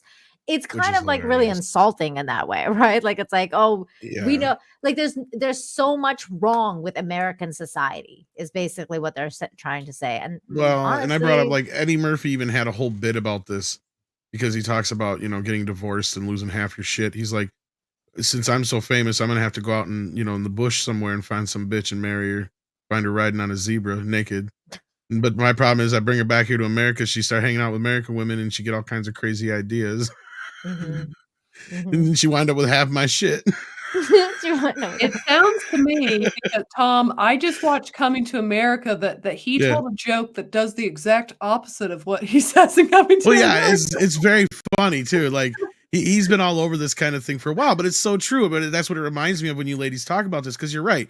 You are hard pressed to find a country in this world where women have more rights and are treated like, first class citizens, no matter what color you are, than America.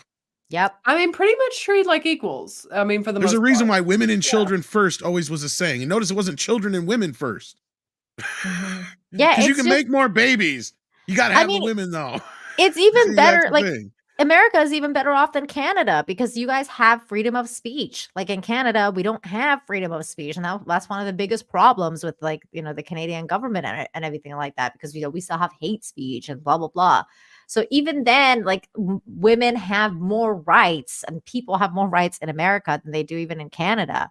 And you're right, Tom. And I mean, I think that's part of the reason that we all kind of get upset, and we talk about this often, Tom, is that it's like as if we ran out of problems to fix. So we're like, we need to create new problems.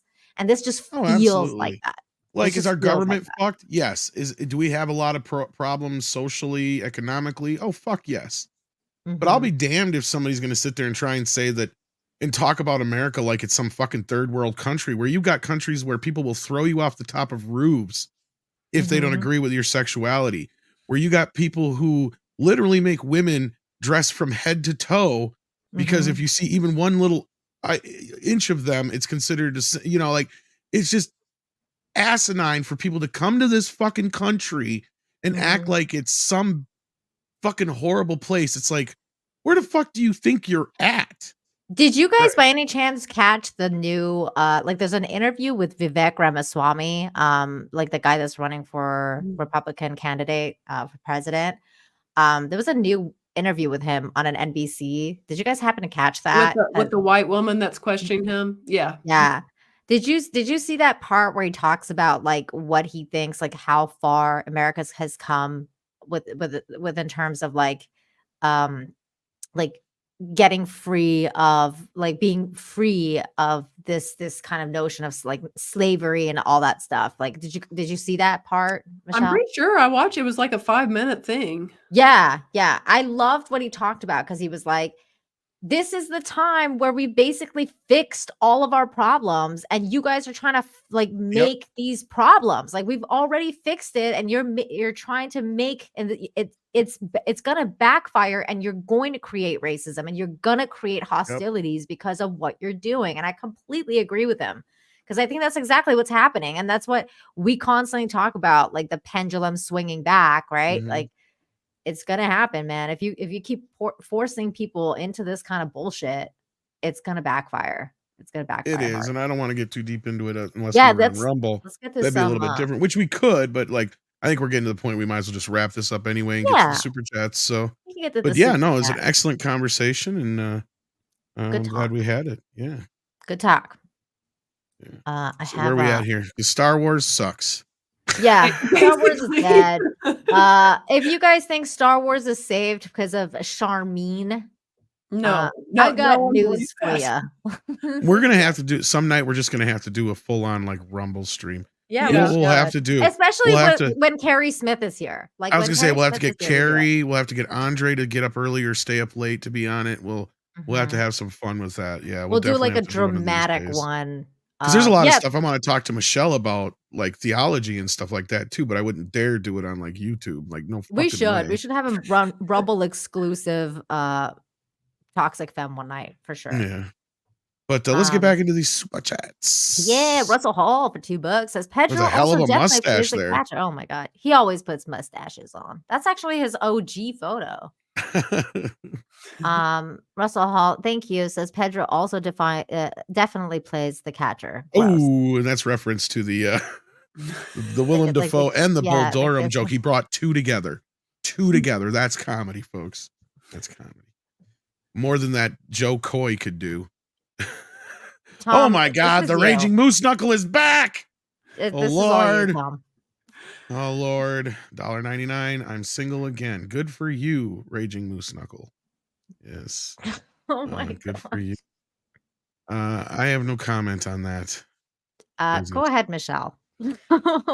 Evening. Well, thank you for the $20 super chat. Evening and happy New Year's, lovely ladies and Tom. How do you say your name? Obed Chinoy. Obed Chinoy, I believe. Okay. Yeah. An antichrist, not a feminist, who is connected to the same group of people that want to control, rule the world, and by any means known as the WEF, aka the Legion of Doom. Hey, I don't know if I'd go as low as the Antichrist. I mean, I go lower because at least the Antichrist probably has some standards. And also the Antichrist is at least like somewhat fun. Like they have like sex and like, well, just, like, and they respect certain things. I mean, like, they have some standards. I mean, did you see what that woman looked like? I mean, come on. There's nothing lustful or anything about her. So I don't know. There's nothing fun going on. You got the devil worshippers and the Wiccans and all that going, hey, this shit's just too far for us. Like, we're gonna have to side with these guys over here. Oh my god. I mean, really, if you think about it, the devil and God, they're two of the same, just different sides of the coin. Two sides of the same coin. Same coin. We get along for a little bit here, right? No, yeah. Oh no. You gotta sin once in a while, right? Yeah, we keep you in business. Everybody's telling us that we're saying antichrist, but they're saying anarchists. Oh, anarchist. Right. I'm sorry. Oh, that's right. But Antichrist is funnier. Apparently not. My mind just saw Antichrist. Yeah, I heard it, so that's where I went. Anarchist, yes, anarchist. You know what? Anarchists are still crazy too. It Criminal Vigilance says same difference.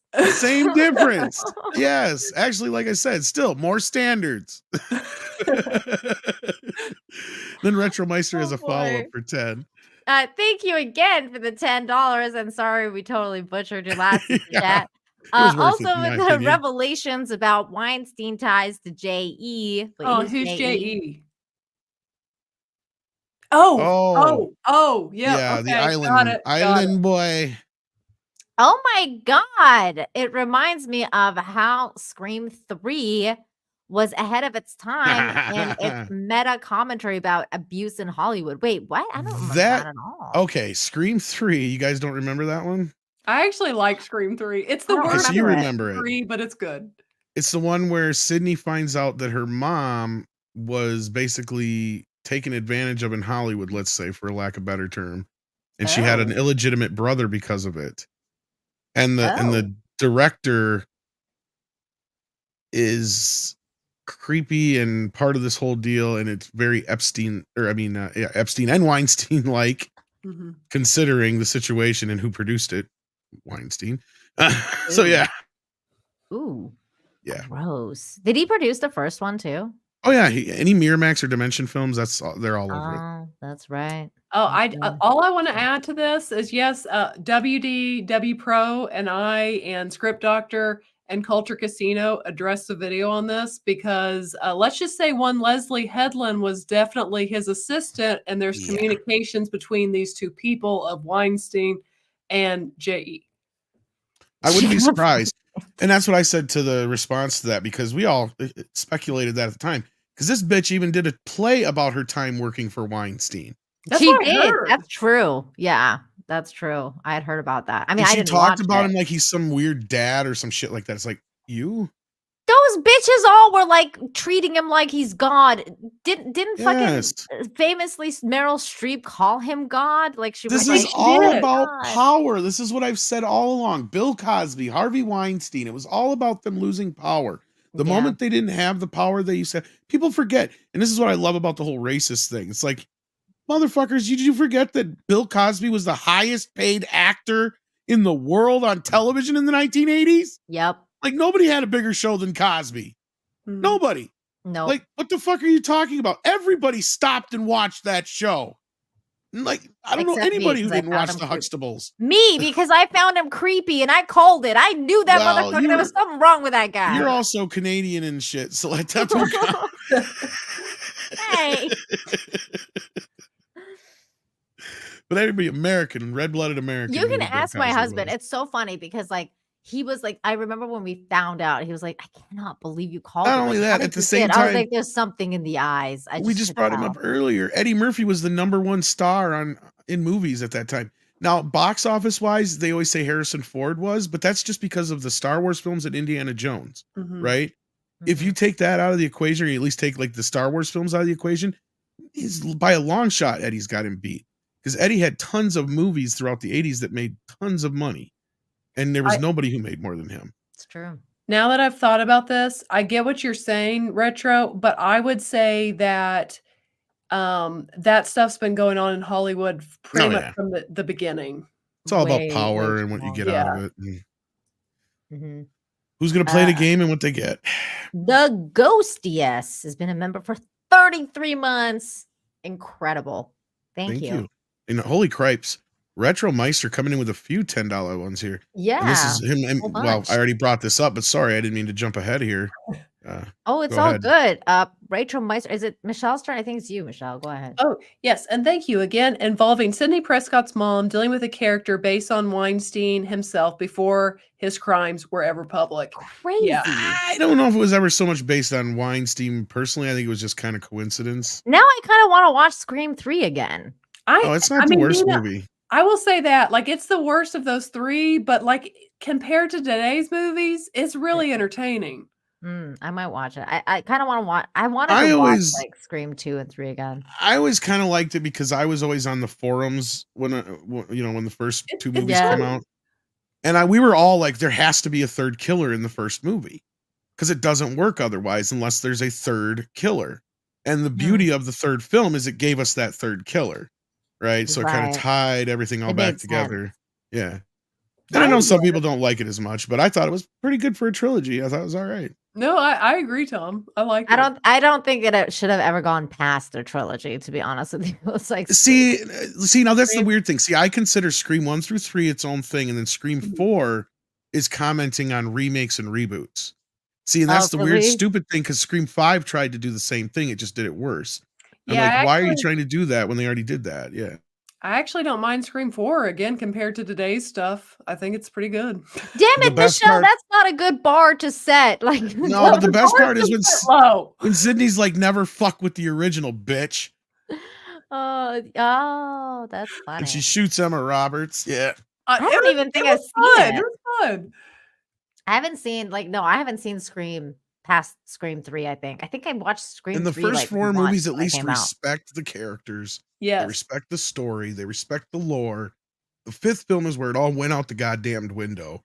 Yeah. But anyway, I don't want to get into that shit. But No, Nina, I say watch Mm. the 4th one. I think you'll at least be mildly entertained. I probably some might moments. because I've never even seen it. So I might be like, oh, this is pretty entertaining. it's the beauty of it is it's kind of disconnected from the other films. Because like I said, 1, 2, and 3 are pretty close together. And then there was like a 10-year gap or more between Scream 3 and 4. So And then Retro sends or not another that quite. 10 It bucks. feels like 10 years, but it's only like 5. Sorry.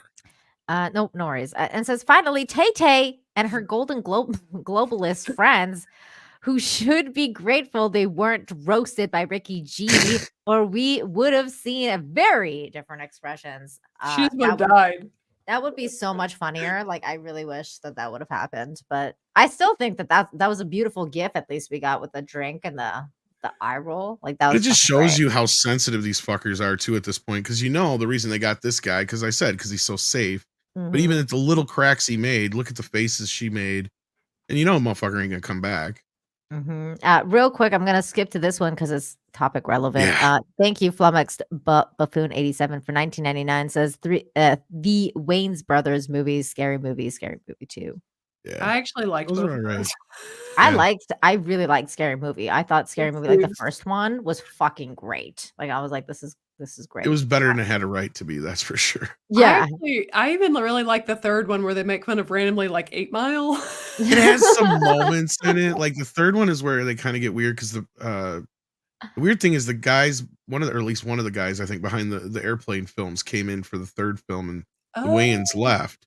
And so from there on out, it was handled by them. And then the people who did the Not Another franchises came in and worked on a few of them too. So there's like a few different voices throughout the films, but to me, they got weaker and weaker and weaker by like the third film. I think the only joke I really liked was the Michael Jackson joke. And I even believe Michael Jackson's innocent, but I still found it hilarious, right? Like I can have a sense of humor. So when Chuck Sheen's like pulling the thing back and it's Michael Jackson, and he's like, "Where's my daughter?" And I swear I didn't do anything with her. She's a girl. Really quick, I have a response to this. This Taylor Swift is weak. Oh comment. no. I have a response. Captain My response Palsy is throwing not down. as weak as Aquaman's first. Oh.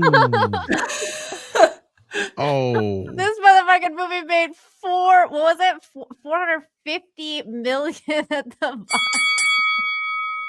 I think the knockout punch. How Well, much I don't know. did the Taylor Eras Swift did tour how make much? again? How much? 170 million, I think, but it was all profit. So I think Aquaman has technically made more money in the box office, but it hasn't made any money. It made nothing. Just that was. But I at was this point, Taylor Swift pocketed at least a good 100 million or more off that. I bet. just a little bit. I'm willing to bet. Just a little bit. Retro again for another $10. Retro's making it rain. Thank you. Says, as a fellow Ken, he should have won and defended that no man wore a suit jacket with dick shapes on besides Anderson's penis. Need I say more? Wait, what? Yeah, we should have had that. Besides Anderson's penis. Okay. Penis, pussy, puss. Or pussy. That's what it means. Yeah, pussy. That's got to be a pussy because it's Dick not penis. shapes and pussy shapes. Yes. Okay. Yeah. You know what? If Trey and Matt would have been there, they probably would have done that had they known. They would have done it. I'm surprised like Jack Black hasn't done something like that, to be honest. He's got to skirt the line now. He can't be too risky. Yeah, because he's doing like kids movies now. Yeah. That's true. Then we got flummoxed again. Thank you. Go ahead, Michelle. And thank you. Why did Disney Star Wars think copying the expansion and does he want to say extended universe? I think that's what he means. Yeah. Into the Disney universe is brave. I mean, I don't know that they're really copying it that well, though. They more like ripping it off from bits and pieces of what they want. Yeah. They as just far want- as them seeing it as a brave, go ahead. Yeah. No, they just want it. Dude, I'm telling you, this is KK right now. She's like, you guys thought I was fucking you over? Just wait. Just wait. Yeah, Just wait, because like guys. had the sequel trilogy followed the expanded universe and Han and Leia had 2 kids, a boy and a girl, and the boy went dark side and the girl was light side, that actually people would have liked that. That would I have would been have liked that. compelling. That would have been cool. I would have really liked It that. would have been. I think everybody would have liked that. I think everybody would have liked a variation of something in like the extended universe. I think we would have all been like really good with Thrawn and blah blah blah, like all that kind of stuff. And nah, nothing. Russell for the $2 says, what could be more wholesome than naked ladies? Nada. No comment. Go ahead, Michelle. And How about Jason, them thank you for buns? the 10 Australian dollars. Coming soon from Disney, Return to Hollyweird, starring Rachel Ziegler, Dorothy, Bob Iger, the Wizard, Dave Filoni, Tin Man, and Kathleen Kennedy, the Wicked Witch, directed by Tommy Wiseau. Now they would Tommy never let Wiseau. Tommy actually direct it. No, it should be directed by that guy that hosted the Golden Globes. Oh Lord. Or Obeyed Shinoy. No coin. Oh yes, Charmine. Charmine should take it. Her fucking name sounds like a fucking shampoo. It Obeyed Shinoy, available at all local retailers. DL changed back to DL. Thank you for the $1.99. It says, let Michelle preach one night. She's good. I appreciate that, DL. Aw. I let her preach all the time. Preach, sister, preach.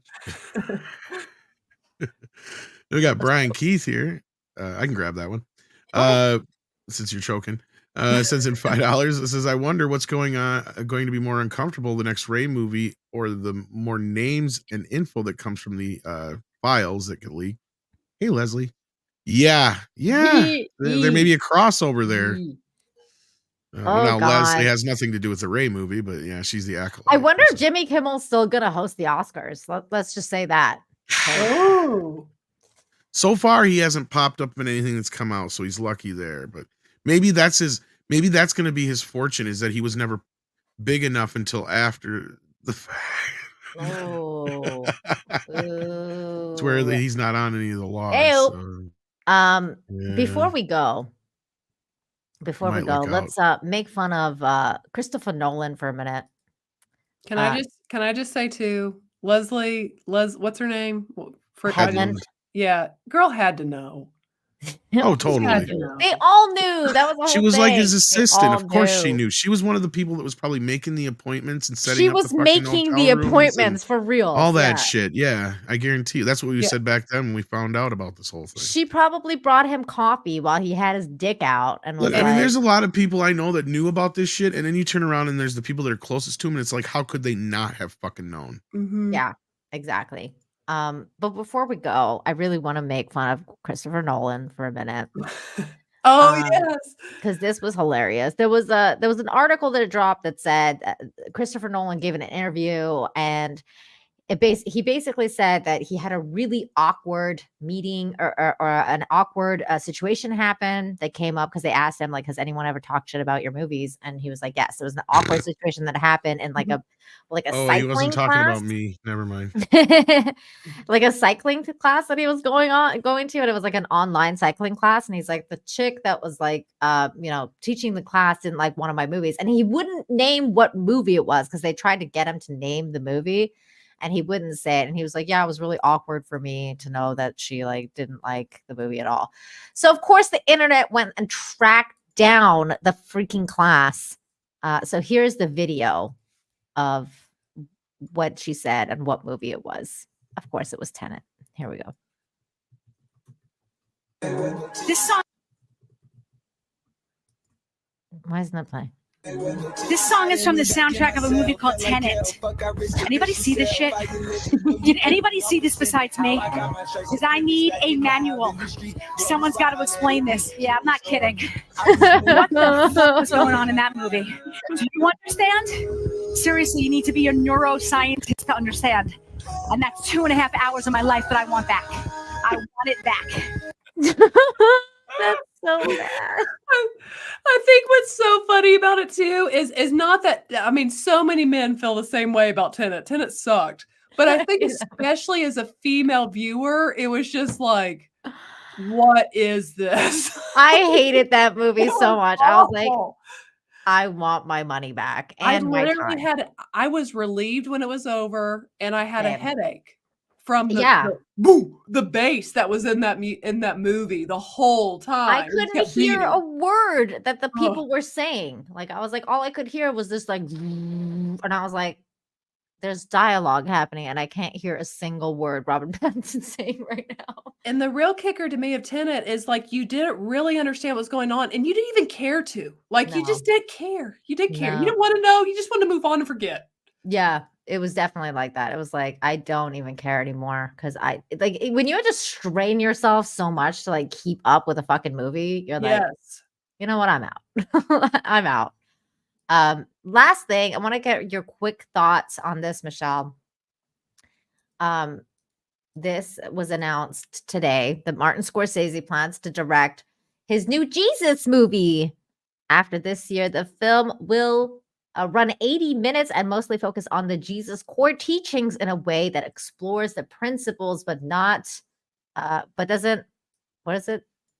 Proselytize. I don't know what that means. There you go. Proselytize, like basically like preach. Oh, okay. And I think my kind of thing on that is like, well, then you can't do what you just said you want to do. Because that's exactly what Jesus is doing. I just don't believe he's going to be able to do it in 80 minutes because this is Martin Scorsese. There's no fucking way he's going to do it in 80 minutes. That's what I don't think he's ever made a movie that's 80 minutes long. 80 minutes? Someone tweeted, it did make me laugh. They were like, he needed 3 hours and 45 minutes for a book, but Jesus, he's got an 80 minutes. Well, and Michelle and I were talking a little bit about his other Jesus movie, Last Temptation of Christ, which you've never seen. No, I've not. I just had read it like a little thing. But he's older now and he's trying to get into heaven, so he'll probably not try to be so like, controversial with this one. Well, here's the thing. The pressure is on if he wants to do this, because back in the 80s, I guess, well, I don't know. They used to do stuff like that in the 80s. But it's like after Mel Gibson took so seriously The Passion of the Christ, and then you've got Angel Studios, The Chosen that people like. I'm just saying the pressure's on to not screw it up if you're going to do that. Isn't Passion 2 coming out too? Yes. Yeah. When is that supposed to come out?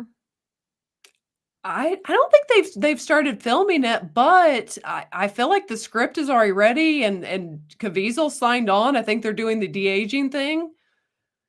Are they doing it with Angel Studios too, or is that somebody else doing it? No, Angel Studios just has their own show, The Chosen. Okay. No, Mel Gibson.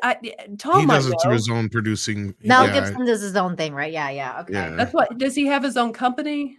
Icon Studios, I think it's called, or Icon or something like that. Yeah. My thing, and this is no offense to like anybody who likes Jesus movies or anything like that, but I'm like, Martin, can we just get another mob movie before you die? Like that's the only thing I want, is like, I just want Martin Scorsese to do Martin Scorsese, which is mob movies. Like that's what we like. Give me another mob movie.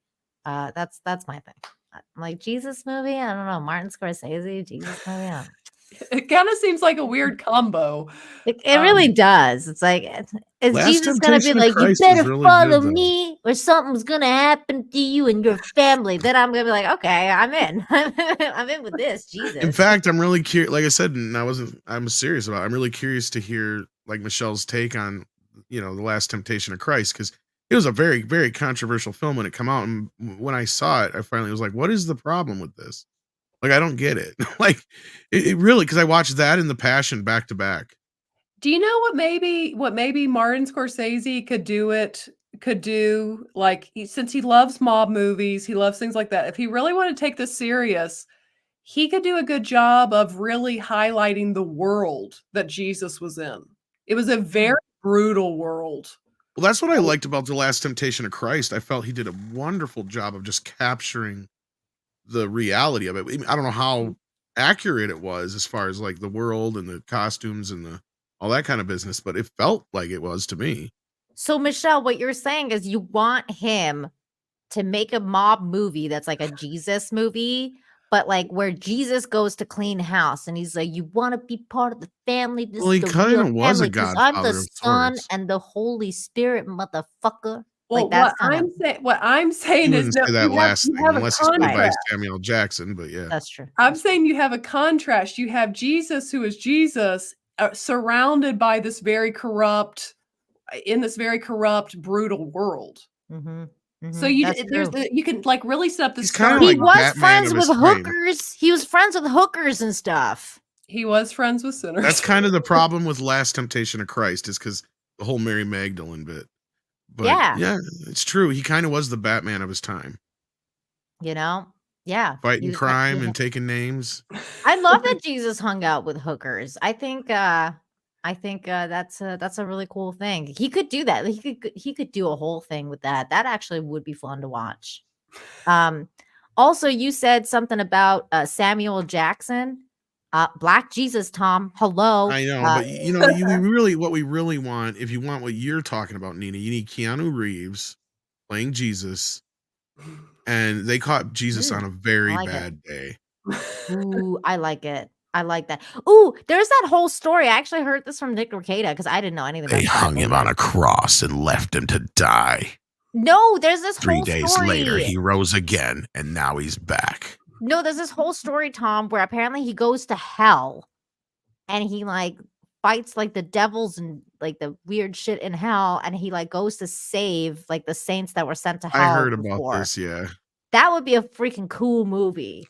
Well, I heard that that's kind of what Mel Gibson's getting into because that's a very that's like a very Catholic take approach, which I mean Mel Gibson is, so I'd watch that. I think I'd watch that over Passion of the Christ because I didn't watch Passion of the Christ because I was I like, didn't hate it. I watch actually enjoyed it, or didn't enjoy it. I thought it was a really well done movie. Yes, I just didn't want to watch him be freaking tortured for like 2 hours, man. Which I heard is what the movie was.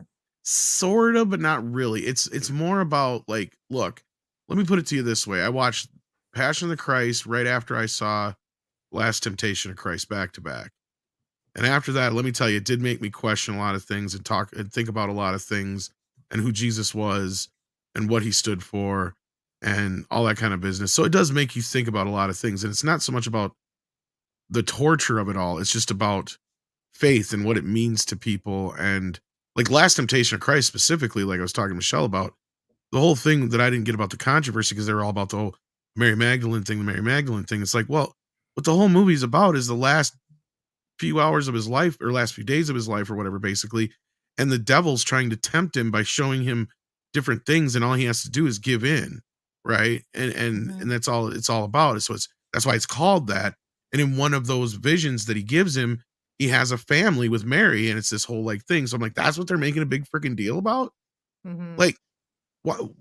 I don't get it. So I'm curious what Michelle will think about it because there are other elements to it that are probably a little bit more, out there than I know about because I'm not as familiar with everything. I mean, I did grow up Catholic. I'm not going to lie about that. But I mean, I haven't been, keeping up with everything my whole life or anything like that. So there you go, Michelle. A new movie for you to review. Oh yeah, we talked a little bit about it, and I'm curious what she thinks about it. And I'm coming at it from the filmmaking perspective of it. And I did look it up. It is based on a novel from 1955. So yeah, a controversial novel then. But I mean, the movie was even more controversial than I thought when I talked to you about it. Because when I was looking it up, they actually had a bombing in Paris over this movie. There was all kinds of other shit all over the place and stuff over Last Temptation. Yeah. Damn. So it was like, it was a lot more. I was pretty young when it first came out. So that's why I didn't see it. So like, and it was one of those movies that always had kind of that stigma to it. Was like, oh, you shouldn't watch that. It's bad. And that was one of the things that was the church pushed big time. It was had a huge Catholic pushback So I'm curious to see what Michelle thinks about it. I like this take. Dude called up corrupt politician in Jerusalem and died for it. Nothing has changed. That's pretty much. Yeah. Okay, let's get to these super chats and then we can call it. Let's. I think the first I'm one's sure like Michelle's like way Jason. over time now, I think. Go ahead. Oh, it's fine. I had a little more time tonight. Okay, good. Did you say to go ahead on what? Just one. I was saying go ahead to Tom, like you can highlight it, but it's fine. Jason Webster with an Australian $5.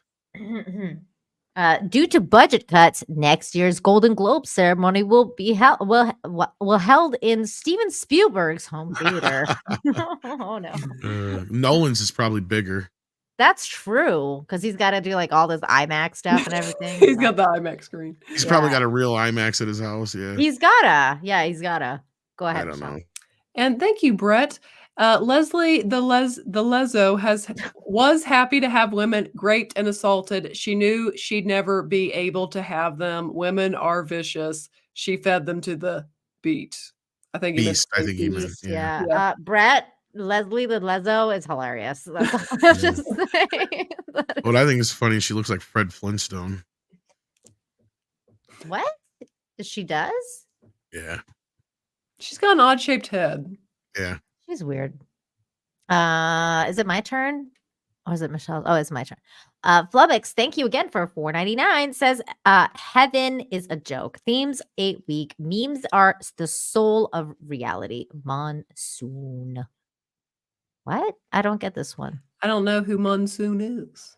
I don't know who that is either. I'm gonna have to check this out. Who's Monsoon? I don't know. Must be a YouTuber or influencer or something like that, I'm assuming.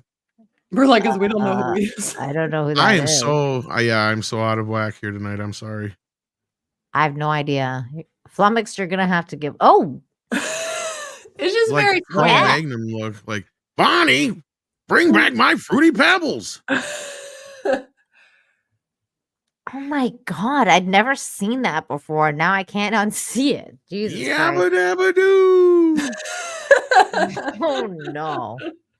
Oh, okay. Everybody says Headstone, meme Leslie Nation. Headstone. Oh, Meme Nation. Okay, that sounds familiar. Okay, gotcha. Thank you. And Russell Hall, last super chat of the night. Thank you for the $5. Says, how about a movie where Jeebus is secretly the head of the Jewish mafia and the Romans and Pharisees have to join forces to take him down? I feel like this would definitely be what like Ridley Scott made. Or somebody like that, yeah. Or the guy who's behind John Wick, or who's that John director Woo. who did like the Conan like movie, the Norwegian one. Oh, I don't know. I Norse- Oh, forget. the Northman or whatever it's called. Yeah. Yeah, Edgar. Edgar Wright? No, it's something like that. It's Edgar something or The Eggers or Northman? something.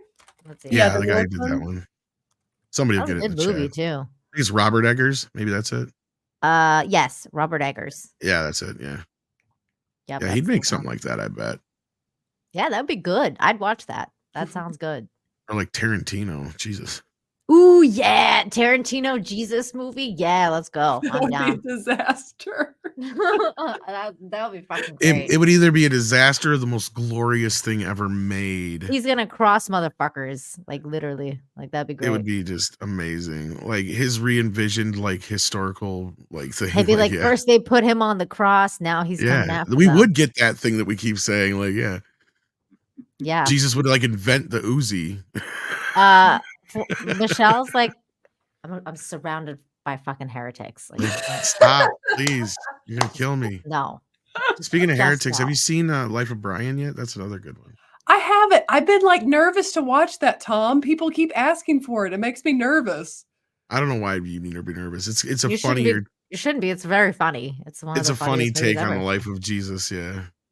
Well, But it's a that's guy what named makes me Brian. nervous. Anything that gets touched with that, it makes me. Oh, well, you're Odin, gonna have He's to watch not the Messiah. He's a very naughty boy. Odin liked it. He said he didn't yeah, have a problem with it because it's very much not Jesus. It's Brian. Yeah, it is. It's clearly its own thing in a way, but it's pulling. It does have fun with a lot of religious aspects, so it's really kind of funny with that. But yeah, it's one of those movies I'm sure that would cause a stir at the time, but like 20 years later, you know, the kids of the people who had a problem with her like, there's nothing wrong with it, you know. I'm not a Christian, but I like Jesus. Like, I mean, I actually really love like the concept. Like, I think it's really, he's a cool dude. Like, he's a He cool dude. is. He did some cool things. They I actually read, Tom, that they said that they didn't mean it to be offensive at all. No, they're all pretty religious. Yeah, And I think on that note, we're done. I think so. done. Yeah. All right. With that, let's wrap this up. Michelle, anything you got going on you want to plug? Any new movies you watched lately that you're going to be reacting to? Yes, short of Warner Brothers striking the video overnight, which can't happen. It is Warner's. We will have our reaction to Gladiator comes out tomorrow. Ooh. I haven't seen that movie in a long time. Definitely watch it. I didn't expect to enjoy it as much as I did. So you were entertained.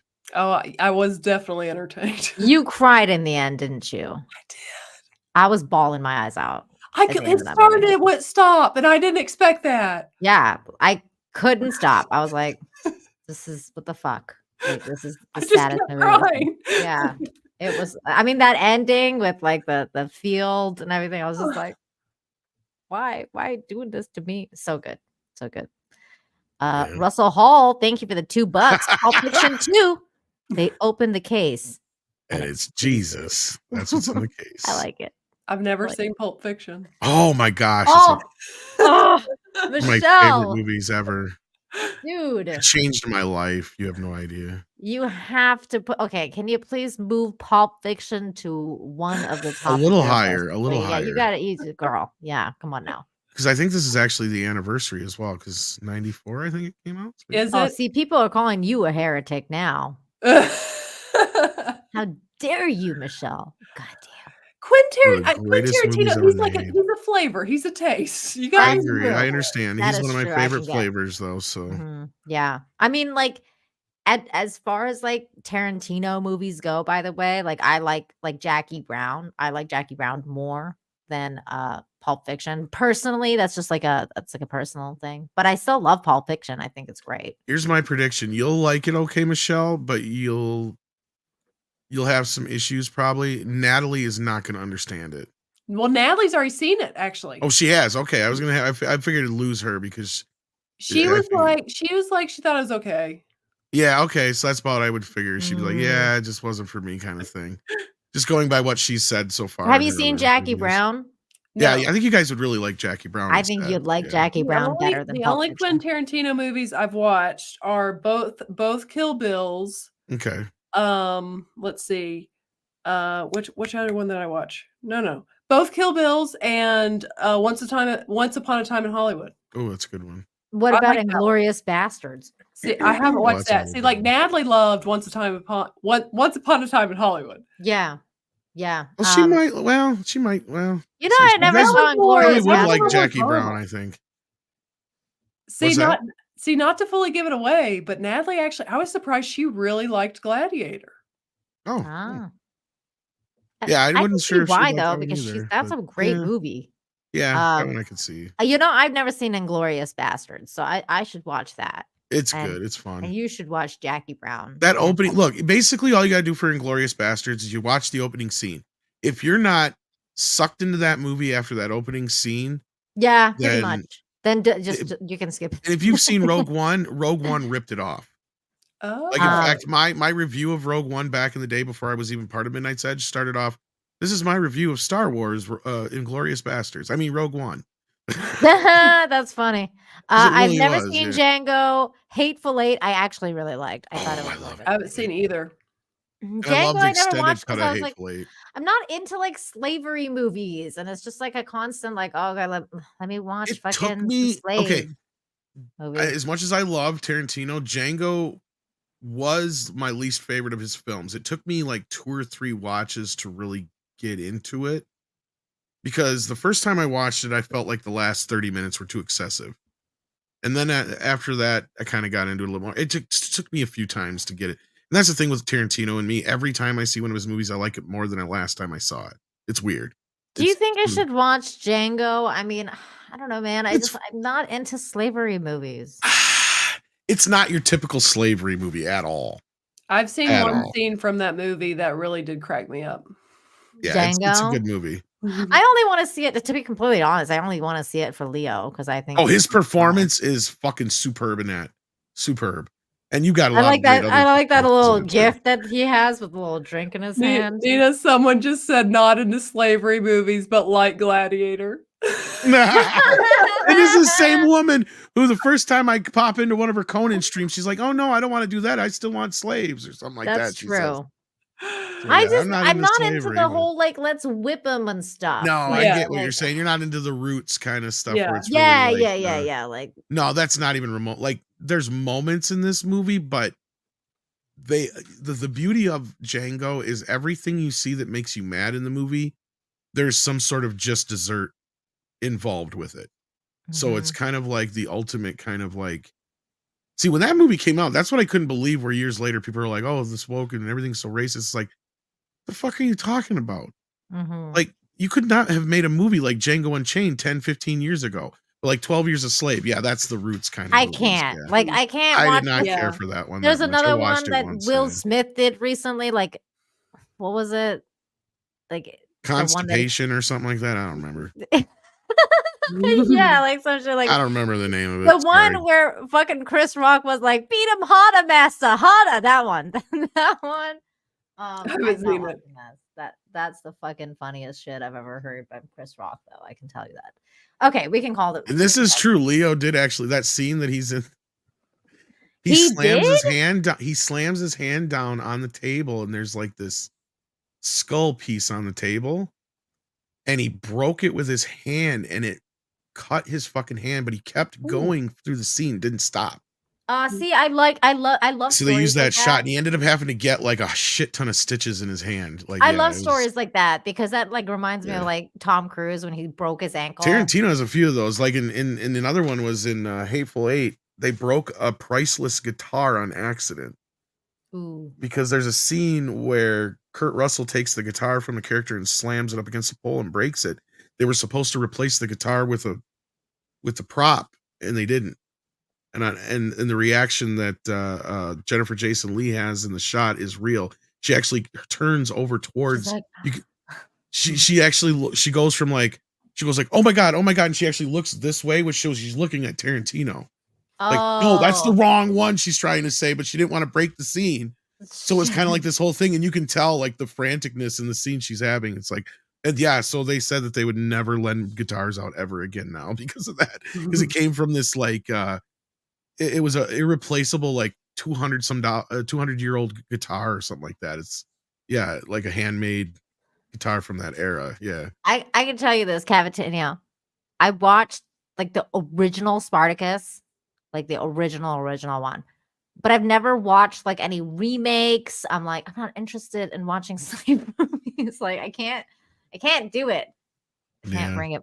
I can't bring myself. And if to you ever watch it. wonder what Jamie's balls look like, see Django.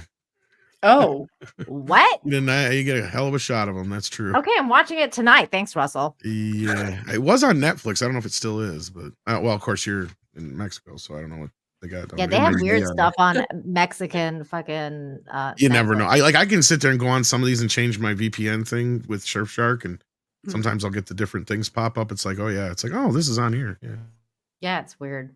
But all right, let's get out of here. Thank you so much, ladies. Nina, you got anything else you want to plug on your way out? I think Michelle already got to plug her No, stuff. just check out my channel, and also I've got a out Force of gaming Light, channel. Yeah, Force of Light. Check them out. Check out my channel, Nina Infinity. That's my main channel, and I'm trying to grow my gaming channel. So Check out Nina Steph's stuff. Infinity Gaming. Yeah, check that out. And then of course Wednesday I'm gonna have Breaking the Narrative, 10 p.m. Eastern, and then Fridays is always good news. Infinite Hope. Come and hang out with me if you're sick and tired of all the crazy sad news. Indeed. All right, with that, let's get the hell out of here. Take care of yourselves and each other. Happy New Year, everybody. Happy New Year. See you.